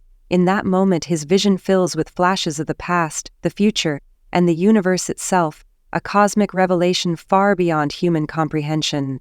Images of events he could not fully grasp flood his mind. Overwhelmed, he falls to his knees. With his hands clasped together, he gazes upward and whispers, "If this is your will, if it truly is your will, then I will gladly accept it." Back in the present, a radiant glow begins to emanate from Lucas's severed neck. Before Kang Ji-young's astonished eyes, Lucas's head reattaches itself to his body, the divine energy pulsating through him with renewed vigor. The transformation leaves Ji-young in disbelief, even more so when he sees Lucas radiating an otherworldly power, his presence almost celestial. Lucas addresses the heavens, his voice resonating with conviction. "I will accept the trials you have given me," he declares. "But why? Why have you burdened this child with such terrible pain?" He looks at Ji-young with genuine sorrow, holding him gently as a father might hold his son. The divine energy surges once more, and the exoskeleton covering Ji-young's body begins to crumble. The jagged bones fall to the ground, revealing his original human form beneath. For the first time in years, Ji-young looks like himself again, a battered, broken version, but human nonetheless. At that moment, the ground beneath them begins to tremble violently. A massive monster emerges from the depths, its grotesque form twisting and writhing as it lunges toward them. Without hesitation, Lucas activates his newfound power. A brilliant beam of light descends from the heavens, splitting the monster cleanly in two. The radiant energy continues to spread, illuminating the entire city, and revealing the terrifying truth that city is infested with countless monsters. But Lucas is undeterred. He cradles Ji-young in his arms and carries him to the rooftop of a nearby building, placing him there safely. Then, to Ji-young's astonishment, Lucas begins to ascend into the sky, his body glowing brighter with each passing moment. The man who had once been his enemy is now transforming into something extraordinary, a celestial knight of light. Lucas's transformation is not solitary. The sky above him glows as more radiant figures emerge, riding winged horses and descending toward the city. These warriors of light, armed with heavenly weapons, charge into battle against the invading monsters. A fierce clash ensues, with the knights striking down the creatures in bursts of blazing energy. Each strike obliterates the beasts, turning the tide of the battle. Ji-young kneels on the rooftop, watching the spectacle in awe. For the first time in his life, he feels the weight of something greater than himself, an overwhelming sense of both wonder and insignificance. The sight is not limited to Korea. Similar scenes unfold across the globe. In cities plagued by despair, the Knights of Light bring hope, aiding even those who may not deserve it. Meanwhile, in the United States, Lucas's son watches the events on a screen. Tears stream down his face as he recalls a memory of his father kneeling beside him outside the church. The boy had begged his father not to leave that day, clutching his hand desperately. Lucas had looked at his son with a heavy heart and said, "One day I must leave your side. When that time comes, you must learn to stand on your own." Back in the present, Lucas turns to Ji-young, his voice filled with compassion and sorrow. "A heavy fate awaits you, Kang Ji-young," he says. "You will endure more pain than you have ever known. The trials ahead will be cruel and relentless, but even so, keep your faith. Hold on until the very end." Lucas begins to fade, his body dissolving into light. As he vanishes, he reflects on the countless tears he has shed over the years. He remembers the hospital room where his wife lay smiling peacefully, even as their son wept inconsolably. That memory stays with him as he exhales his final breath, disappearing into the heavens. In the United States, Lucas's son gazes upward, sensing his father's departure. With a mix of sorrow and resolve, he whispers, "Goodbye, father." Elsewhere, Tae-soo stands amidst the frozen wasteland, a sinister smile spreading across his face. The Arctic beast lies defeated at his feet, its massive form reduced to icy ruins. Taesu's laughter echoes through the barren landscape, growing louder and more uncontrollable. "I was on the brink of death," he shouts, his voice filled with manic glee. "But now I've seen the power of the defeated." Taesu's gaze sharpens, his laughter subsiding into a cold, calculating smirk. "Ji-young," he mutters, his tone dripping with malice. "Just wait, I'm coming for you." Taesu celebrates being alive as he was close to dying. He laughs like crazy as he begins to absorb the monster. At one point, Taesu remembers a scene from his childhood, specifically when he was talking to his brother. On that occasion, he asks if he really has to do it. His brother replies that the stronger he becomes, the more the guild will grow, and that it's all for their father's sake. However, the boy tries to refuse, but it's useless as his older brother orders him to do it. Then the brother uses an ability that creates a leash around the boy, forcing him to obey.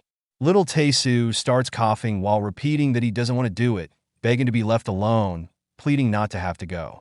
At that moment, it is revealed that the boy activated his abilities, generating diamond stakes that seem to be aimed at eliminating some people who were trapped. Back in the present, Taesu curses that memory. On the other hand, the Russian woman mentions that even Lucas helped and comments that she can't believe they managed to get rid of the monster. She praises him, saying it's impressive. Just as Taesu appears, she reminds him that, as she promised, she will give him half of the mana stone from the Arctic beast. However, Taesu responds that he consumed it entirely, leaving the woman doubtful about what he said. Taesu repeats that he fully absorbed the mana stone. This leaves the Russian woman incredulous as she states that his body shouldn't be able to withstand it. It is then that he launches an attack, but before reaching her, she uses her ability and asks him why. Why did he do such a thing? Taesu responds that there is someone he desperately wants to kill. Suddenly, a copy of Taesu appears behind her as if it were a ghost, passing through the chair and asking her if she too could die. However, the woman moves a finger, causing Taesu's copy to explode. At that moment, Vladimir Rozana comments that with that mana stone, they could have strengthened Russia's hunters up to tenfold, but he wasted it for an absurd reason. Then the woman removes the hat she was wearing and asks if he doesn't want to fight for Russia, revealing a large wound on her head. Before he can respond, multiple copies of Taesu launch into the attack. However, it doesn't work as, with a simple gesture, the woman makes all the copies explode, splashing Taesu's companion with red liquid. This is how Rozana understands his answer. Meanwhile, Taesu uses abilities on his companion, and then throws her away from the Russian woman. Immediately afterward, the woman moves a finger and declares that he will now be eliminated. That simple gesture causes stones to move toward Taesu's companion. However, before they reach her, Taesu uses his copies to create a barrier and protect her. Then he begins to lose control while activating all the abilities he had stolen and attacking Rozana from every angle with different powers using his copies. Nevertheless, before all those attacks reach her, the woman snaps her fingers. That simple gesture was enough. All the copies and the powers that were about to be launched explode. The attack was so devastating that it looked like fireworks, when in reality, it was Taesu's clones exploding. However, the main body was still in front of her, but not for long, as shortly after, the woman created a mini black hole in the sky, starting to absorb everything, including Taesu. Before being absorbed by the hole, he remembered a moment from his childhood when he confessed that he had eliminated someone. That day, he added that no one should take another person's life. His friend called out to him just as he went down the slide. As he slid down, the boy screamed that he didn't want to kill anyone, repeating it as he slid.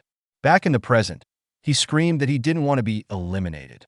However, it was revealed that there were multiple versions of Taesu all screaming the same thing, that they didn't want to die as they were absorbed by the black hole. Finally, it was shown that the original Taesu had created millions of clones to be absorbed, forming a slide with him. This allowed him to fall in the direction of the Russian woman while shouting that he was going to eliminate her. On the other hand, after Lucas disappears, Kang Ji-hyun lowers his head and begins to cry, revealing that he seems to regret what happened.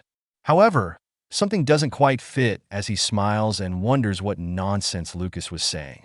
He reflects on what could be so terrible and so cruel. Finally, he concludes that his body has returned to normal, so everything is resolved. He adds that now he can go see his mother. Now he can be happy with her. Too bad someone crushes him before he can do anything. The man who crushes him observes something with doubt and asks, "What is that thing?"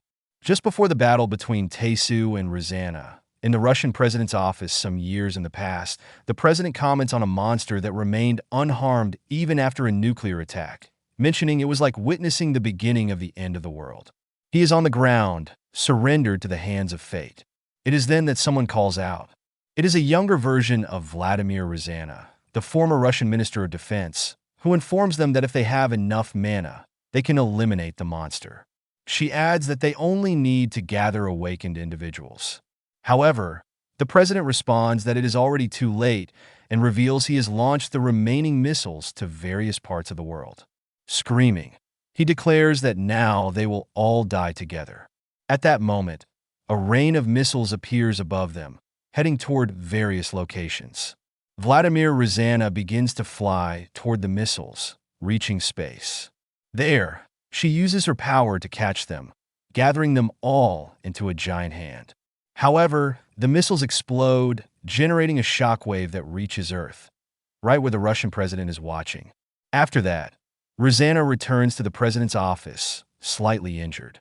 She observes the deplorable state of the president, who, in a desperate gesture, begs for help, something Rosanna seems inclined to do.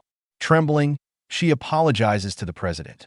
However, she then corrects herself and apologizes to her father, activating her power and causing him to explode. After that, a message arrives at the president's office informing them that Russia's indiscriminate missile launches have been confirmed.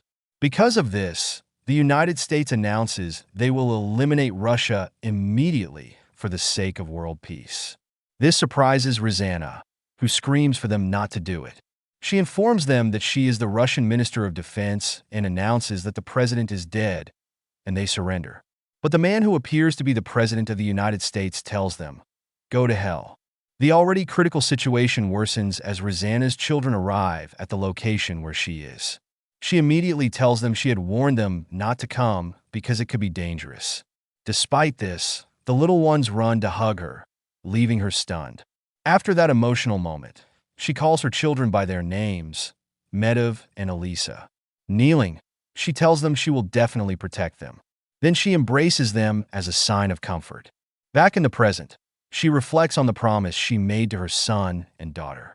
She asks Tae-soo if he really believes that he can lose to someone like her. She activates her power, but nothing happens. This is because she was eliminated by Tae-soo even before the entire previous battle took place. It is revealed that he was leaving the area while absorbing the woman's powers. Elsewhere, in the district of awakened Russian residents, Rosanna's children asked if they would be safe from American hunters. A lady confirmed they would and added that they would win and return soon. This encouraged the children, who said they were also awakened and assured they could fight. The woman tells Medv and Elisa that everything will be fine, that the queen will protect them. Or at least that was what she was about to say, as at that moment, she explodes before the girls. It is revealed that the entire residential area was destroyed. In front of the girl was Tae-soo. The little one displayed a look of terror at the imposing figure of the young man who showed no trace of emotion. As Tae-soo walks away, the girl remains in shock, watching him as he fades into the distance. Before leaving completely, Tae-soo recalls the face of Kang Ji-hyun, stops, and after a brief pause, shakes his head. He activates his power, and the girl explodes. On the other hand, the man who landed on Kang Ji-hyun shows confusion and asks what is happening. Meanwhile, Kang Ji-hyun begins to regenerate. It is then that the man kicks him, throwing him off the building. Kang Ji-hyun tries to crawl desperately, calling out to his mother, but is crushed again. Despite everything, he continues regenerating and crawling on the ground, repeating the call for his mother. The man crushes his head once more, laughing and commenting that he finds it amusing. This cycle repeats several times. The man notices something peculiar about the young man and mentions that he has a strange rhythm, like the sound of a cicada. Then, mocking, he asks why an adult is crying for his mother. Enraged upon hearing those words, Kang Ji-hyun yells at the man, questioning him if he doesn't have a mother, and curses him. Amidst this, the man ignores Kang Ji-hyun's words, kicks him forcefully, sending him toward the red portal. This takes him back to the place he once fought to escape from. Then we see the scene where Kang Ji-hyun's mother wakes up. Upon waking, she asks, "Where am I?" She is told that she is in the Hunter Association. As the building continues to crumble, she is advised, "We should move to a safe place, the annex bunker." Suddenly, a crack appears in the ceiling, and Kang Ji-hyun falls through it. The healer president looks back, startled, and sees Ji-hyun lying beneath a fallen section of the building. Ji-hyun's mother turns to look, her eyes wide in horror. "Is this my son?" she whispers, terrified by the monstrous figure before her. Her face is frozen in fear. The scene shifts to the annex bunker, where the healer president gently asks her, "How are you feeling now?" But Ji-hyun's mother, still horrified, repeats, No, that thing, it can't be my son." She holds her head, trembling. The president calmly replies, "He is your son, Kang Ji-hyun, 23 years old. An accident occurred, and he got stuck in a blood gate. Although he escaped, he underwent monsterification. Since then, he has blocked the explosion of the blood gate and fought against the world's hunters." Despite the explanation, Ji-hyun's mother continues crying. The president moves closer and says softly, "He has done all of this to save you." The scene shifts back to Kang Ji-hyun, who is being repeatedly crushed and regenerates each time. The man standing over him watches with amusement, remarking about the rhythm of his regeneration. "It's like the sound of cicadas," he muses. Ji-hyun, screaming in agony, calls out desperately for his mother. The man sneers down at him and says mockingly, "You've grown into an adult, yet you're still whining about your mom?" Through gritted teeth, Ji-hyun snaps back, "Didn't you have a mother?" His defiance only angers the man, who kicks Ji-hyun forcefully into the red portal. As Ji-hyun disappears into the swirling gate, his eyes widen. He suddenly finds himself lying in bed in his childhood home. Confused, he wonders aloud, "Did I come back? Is this really my past?" He looks around and notices a shadowy figure. Tentatively, he calls out, "Mom, are you there?" When his mother turns to him, he is horrified to see that she, too, has transformed into a monster. Panic-stricken, he reaches for the red portal, but his memories begin to flood his mind, overwhelming him. He recalls asking his mother, "Are you okay?" Her gentle reply, "I'm fine," is etched into his thoughts. But he remembers how he blamed himself for his father's death. "Because of me, Father died," he had said through tears. His mother's response had been simple yet comforting. "Keep smiling.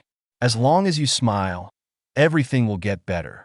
Back in the present, Ji-hyun grits his teeth and cries out in pain as his body regenerates. He bears the agony, determined to keep moving forward.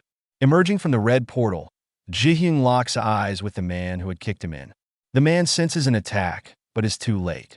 Ji-hyun, fully transformed into a monster, delivers a powerful kick, sending the man flying. "Oh, look at what you've done!" Ji-hyun roars.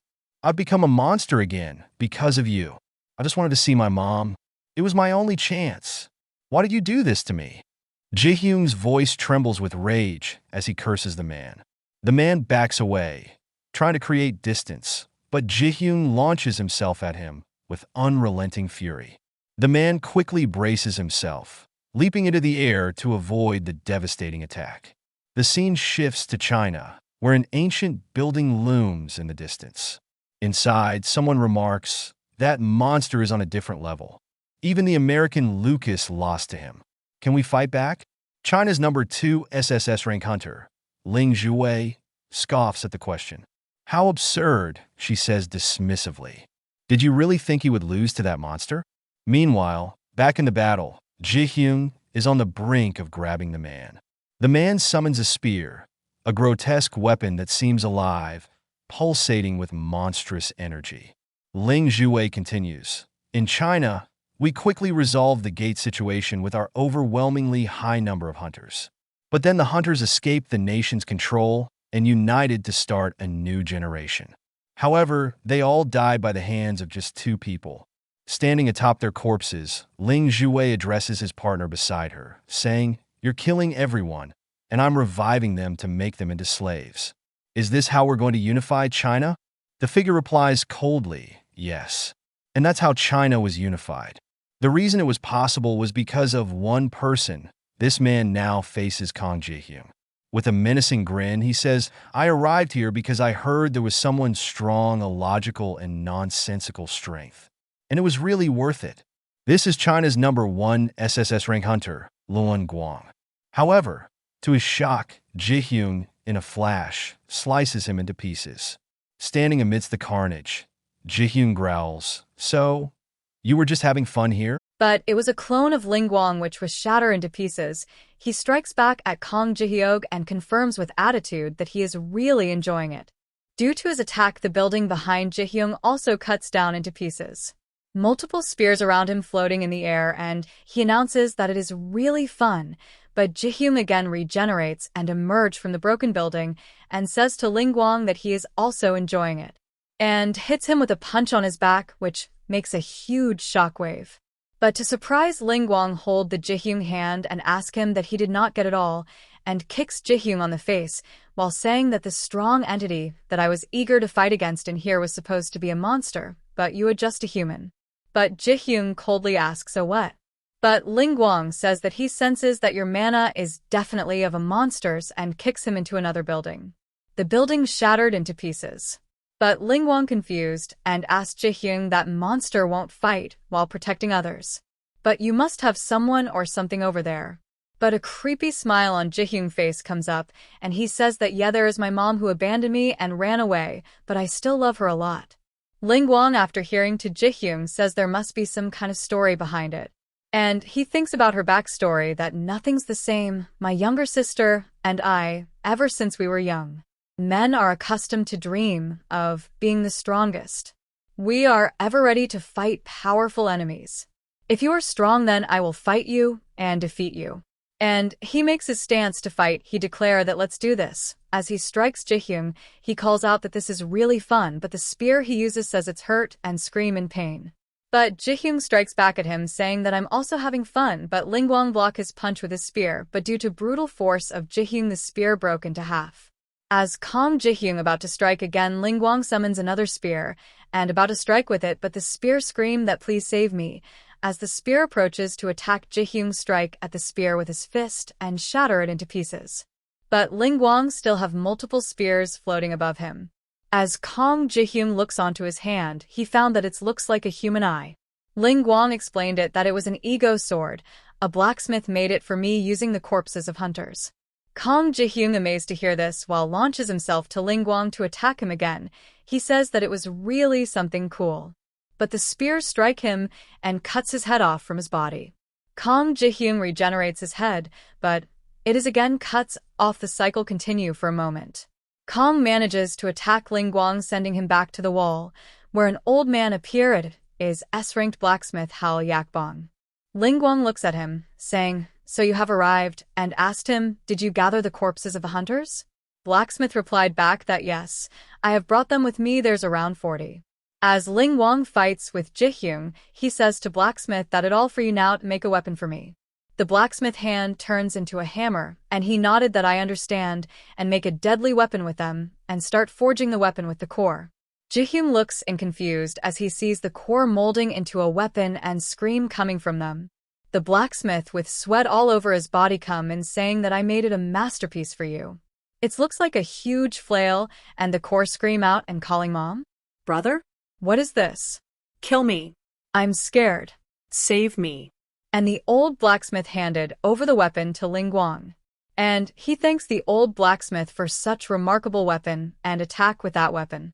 A huge flail with crafted core looks so creepy, and Ji-hyun also stunned for a moment to see this. And the flail hits Ji-hyun. Voices from coming that I'm flying. It's hurt. Mom. Daughter? Is my daughter over there? Uh, I'm here. Daughter, where are you? I can't see you.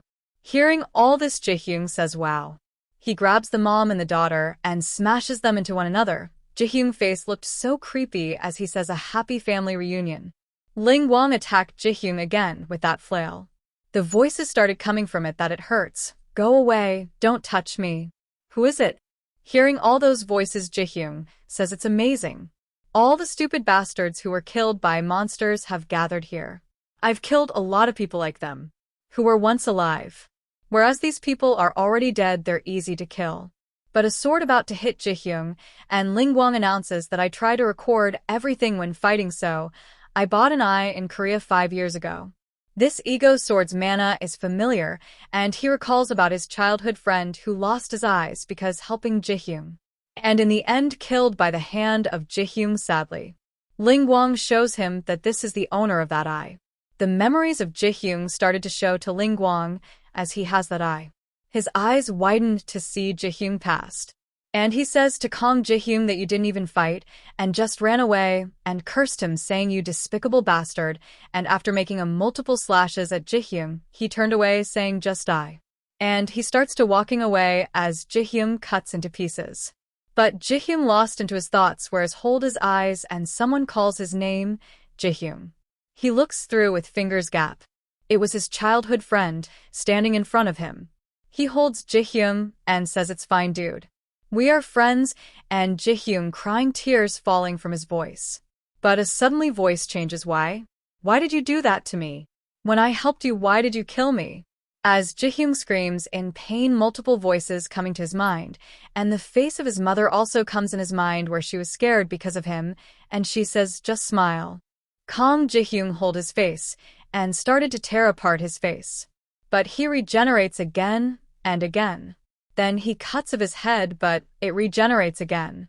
Then again, he cuts his head off, but still it regenerates again. It's repeated several times, but every time Jaehyung cuts his head off, it regenerates again and again. Ling Guang looks back at him and sees that Jaehyung's still cutting his head off from his body. Jaehyung asked Ling Guang that you said you will kill me? As we see countless heads of Jaehyung where they're on ground. The scene shifts to China where Ling Guang's sister Ling Jue were informed that the Northern Hunters, and he Sauter paused. She asked him, what about the Northern Hunters, tell me. The Sauter tells her that we are annihilated. She was confusing to hear that what are you saying? And it's Taesu who defeated the Northern Hunters and absorbing their powers. In the frigid northeast of China, precisely in Hongjiang province, at the Black Dragon fortified castle, Taesu arrived. He exhaled deeply, watching his breath form plumes of white mist in the icy air. This cold weather, refreshing, he muttered, a faint smile playing on his lips. However, his moment of tranquility was short-lived. With a sudden surge of power, Taesu unleashed a devastating wave of energy, obliterating the entire castle in an instant. The ancient structure crumbled into nothing but rubble, a testament to his overwhelming strength. As the dust settled, Taesu began to sway, his expression twisting into one of pain and confusion. His body trembled uncontrollably. What's happening to me? He groaned. His companion, alarmed, rushed to his side. Taesu, stop this. You're overusing your power, she cried desperately, grabbing his arm. Her voice cracked with panic. It's enough. Please, you've already proven your strength. This madness, this hunger for power, it's tearing you apart. Her words struck a nerve, and Taesu's eyes glowed with rage. No, he screamed, his voice echoing like thunder. His mind was a storm of chaotic memories. A fragment of his past surfaced, the day he had cornered Kong Jaehyung. What's your abilities? Taesu had sneered, his tone mocking. Jaehyung, scratching his head awkwardly, revealed his exoskeleton, his bones extending outward like armor. It's an exoskeleton. Kinda gross, I know. Disgust flickered across Taesu's face. Gross, he snapped, his voice rising. You're disgusting. Without another word, he struck Jaehyung, sending him sprawling to the ground. He turned to leave, but paused when he heard a faint chuckle behind him. It is kinda gross. Jaehyung had laughed nervously, scratching the back of his head. Taesu spun around, his expression darkening. What did you just say? Back in the present, Kang Ji-hyung found himself facing Ling Guang. The battle began with a ferocious assault as Ling Guang struck with surgical precision. His spear moved like a blur, slicing through Ji-hyung's arm in one fluid motion. Before Ji-hyung could react, Ling Guang followed up with a relentless series of slashes, his weapon a whirlwind of destruction. Flesh and bone flew in every direction, and Ji-hyung's body exploded like a grotesque balloon of flesh and blood. Even as his body began regenerating, Ling Guang showed no mercy. He aimed his spear at Ji-hyung's freshly reformed eye, the strike sending him crashing into a nearby building. The force of the impact shattered the structure, sending debris cascading onto the streets below. Before Ji-hyung could fully recompose, Ling Guang was upon him again, slashing through his flesh with unrelenting ferocity. The battlefield was painted red with the remnants of Ji-hyung's body. After an intense flurry of attacks, Ji-hyung lay on the ground, surrounded by the tattered remnants of his own form. Ling Guang stood over him, his spear poised for a final, fatal blow. Despite missing half of his head, Ji-hyung managed to smile, his defiance unwavering. Ling Guang hesitated for only a moment before summoning more of his weapons. They descended like meteors, crashing into Ji-hyung and forming a massive crater at the point of impact. All that remained was a single arm of Ji-hyung. Slowly, it began regenerating, his body piecing itself together once more. Ling Guang clicked his tongue in frustration, driving his spear into the monster and hurling him into the air. With calculated precision, Ling Guang positioned himself above Ji-hyung and hurled his spear, impaling him through the chest and sending him plummeting into a nearby river. Ji-hyung sank beneath the surface, the icy water pressing in on him. He struggled to breathe, his lungs burning as he sank deeper.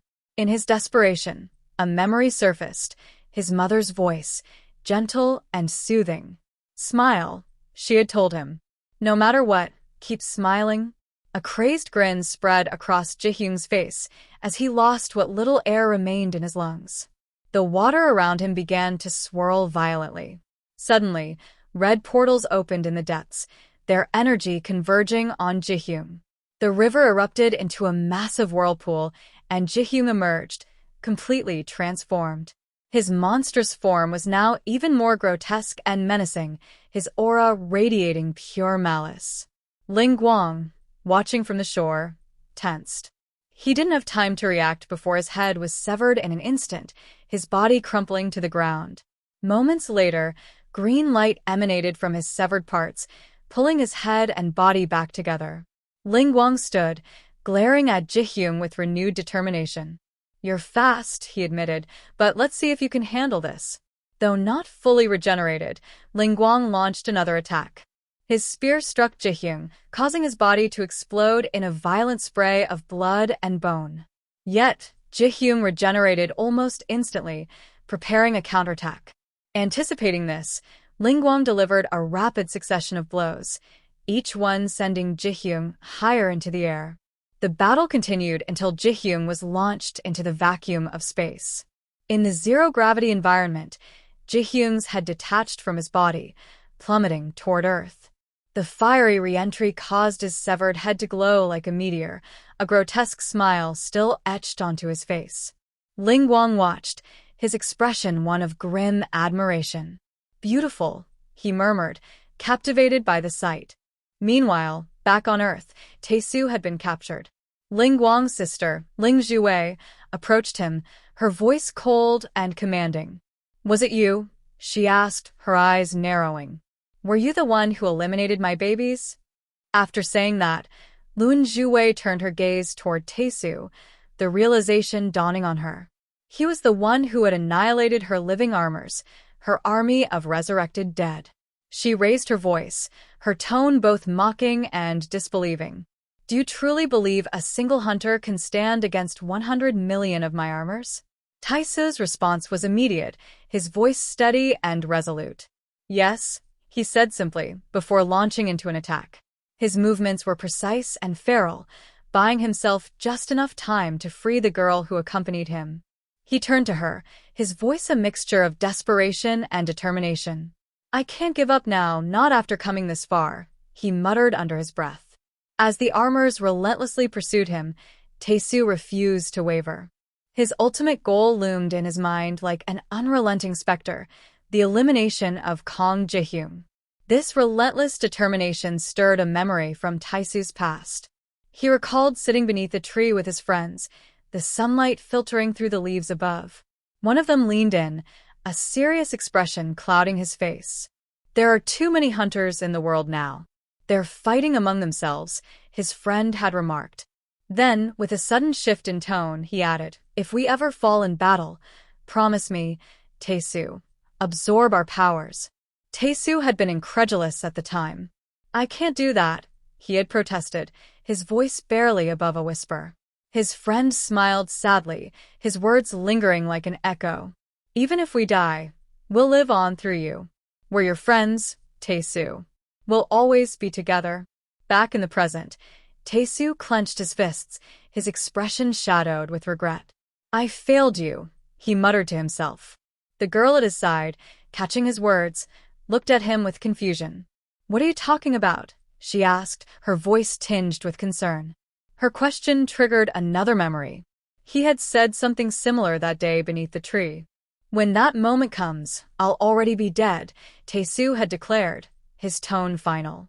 His friend had tried to protest, but Tae-soo had jumped down from the tree and turned to him with a menacing glare. Are you mad? No, his friend had replied softly. Back in the chaos of the present, Tae-soo shook his head as if to dispel the memory.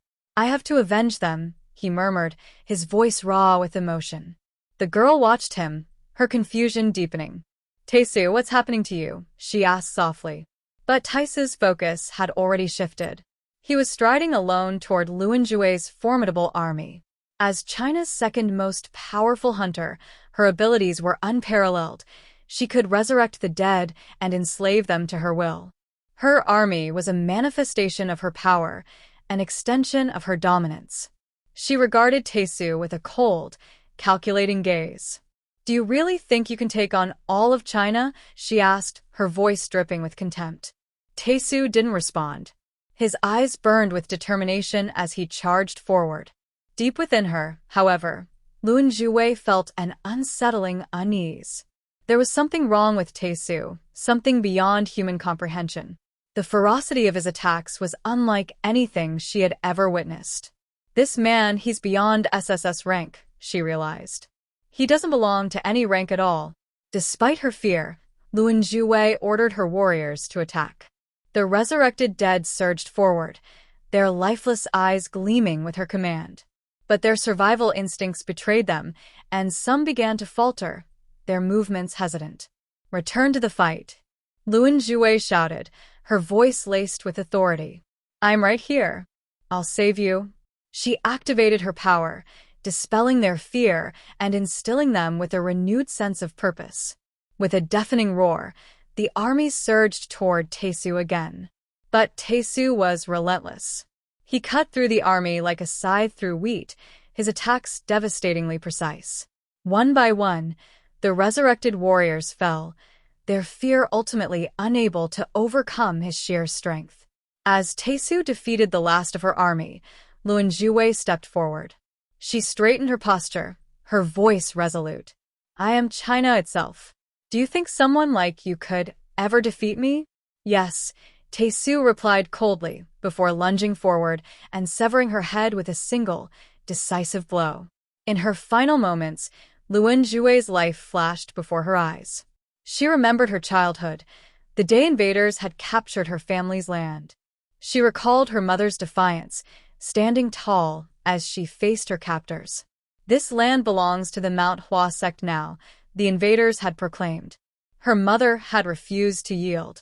This is where my family has lived for generations. I won't leave, she had declared, her voice steady despite the tears streaming down her face. Her defiance was met with a swift and brutal end. Her head fell to the ground, landing near her children. Her son, stoic and silent, had placed a hand on his sister's shoulder. Why are you crying? He had asked. They were weak. That's why they died.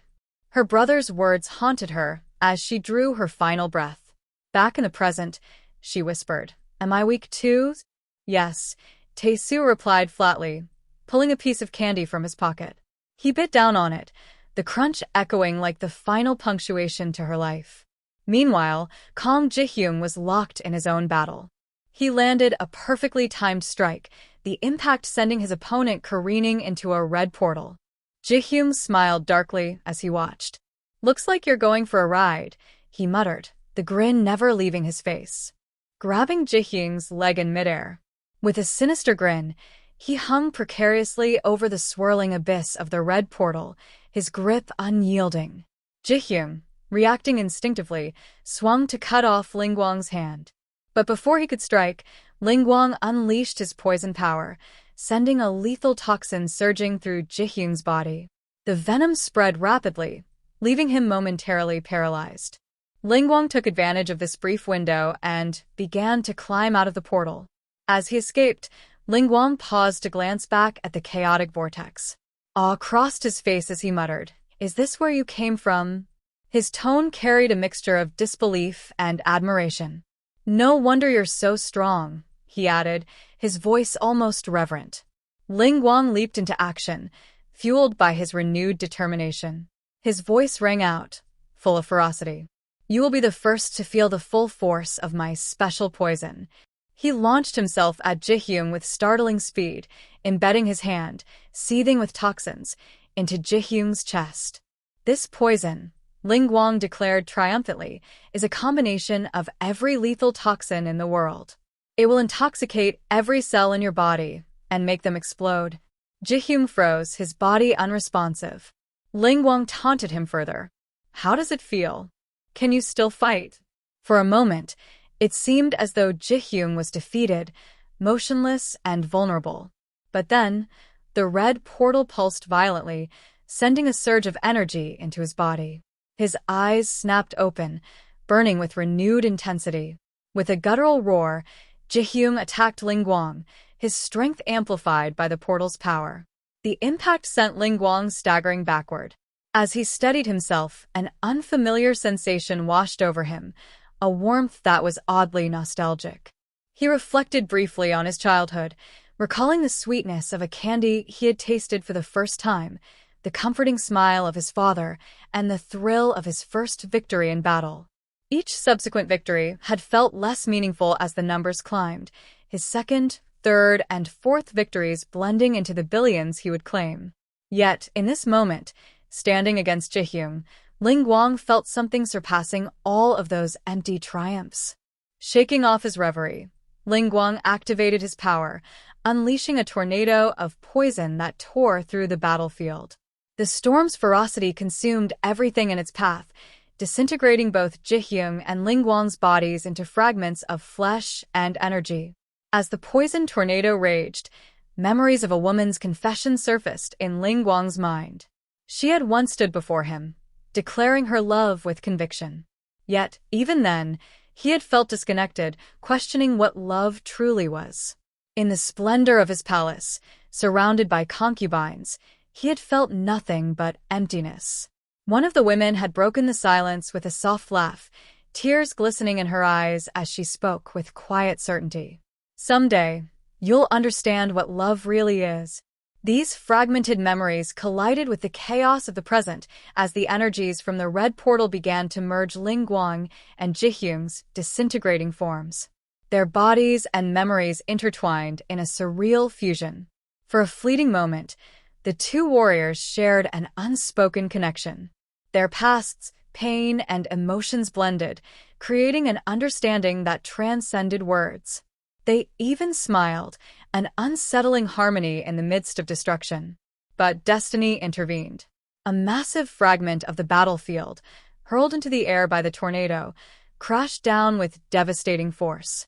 The fused forms of Lingguang and Ji-hyun were obliterated, leaving behind only scattered remnants of their flesh across the battlefield. Meanwhile, in a quieter corner, Ji-hyun's mother watched the scene unfold. Her recovery had been slow, but her demeanor was calmer than when she last saw her son. Now accompanied by a companion, She observed the chaos with a mix of awe and fear. As she noticed the injured young man by her side, her concern overcame her caution. Rushing toward him, her voice trembled with a blend of reprimand and affection. "Do you have any idea how much I've worried about you?" The young man looked up, his expression distant and haunted.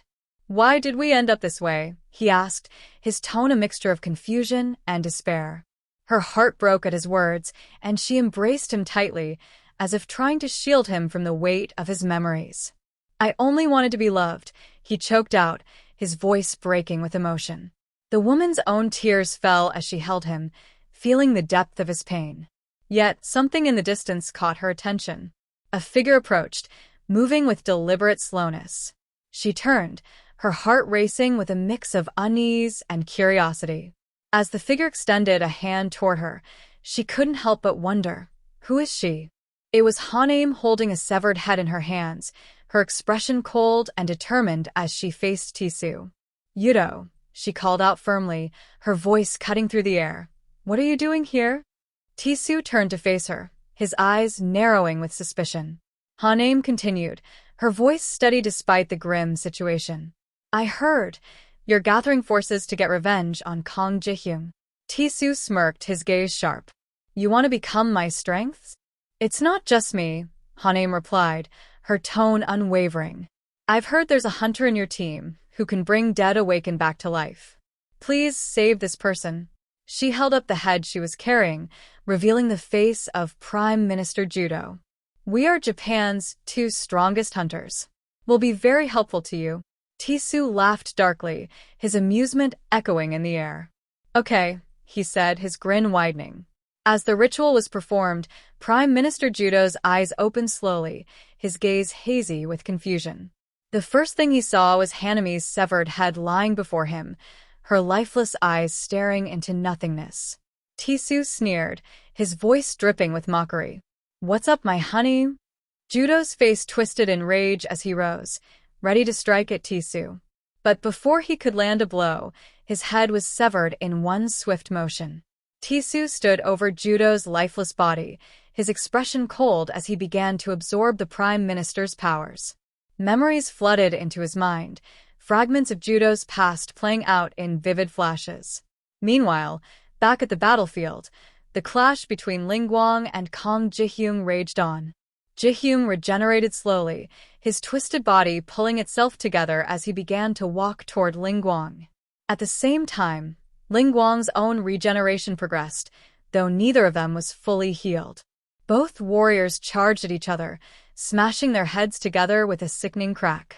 Blood sprayed from their wounds, but they both grinned through the pain.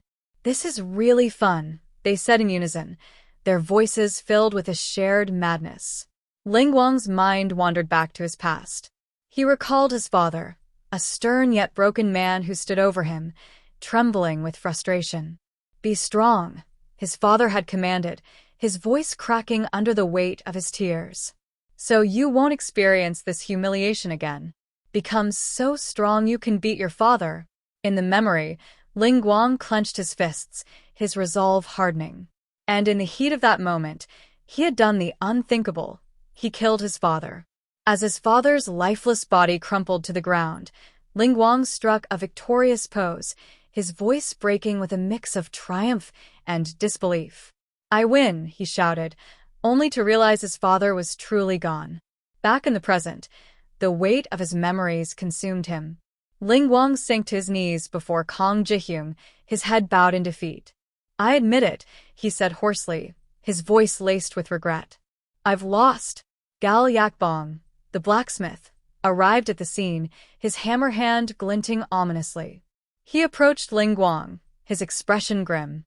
"So, you've finally been defeated," he said, his tone void of sympathy. He raised his hammer high, ready to strike Lingguang down once and for all. But before the blow could land, poison seeped through his body, paralyzing him. Gal Yakbong collapsed to the ground, dead on the spot.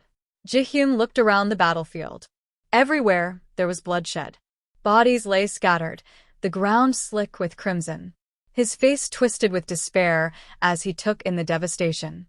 Suddenly, A rod pierced through Ji-hyung's head.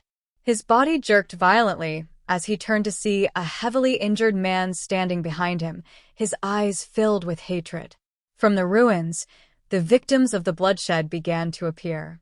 Their faces were filled with rage and anguish as they swarmed Ji-hyung, beating him relentlessly.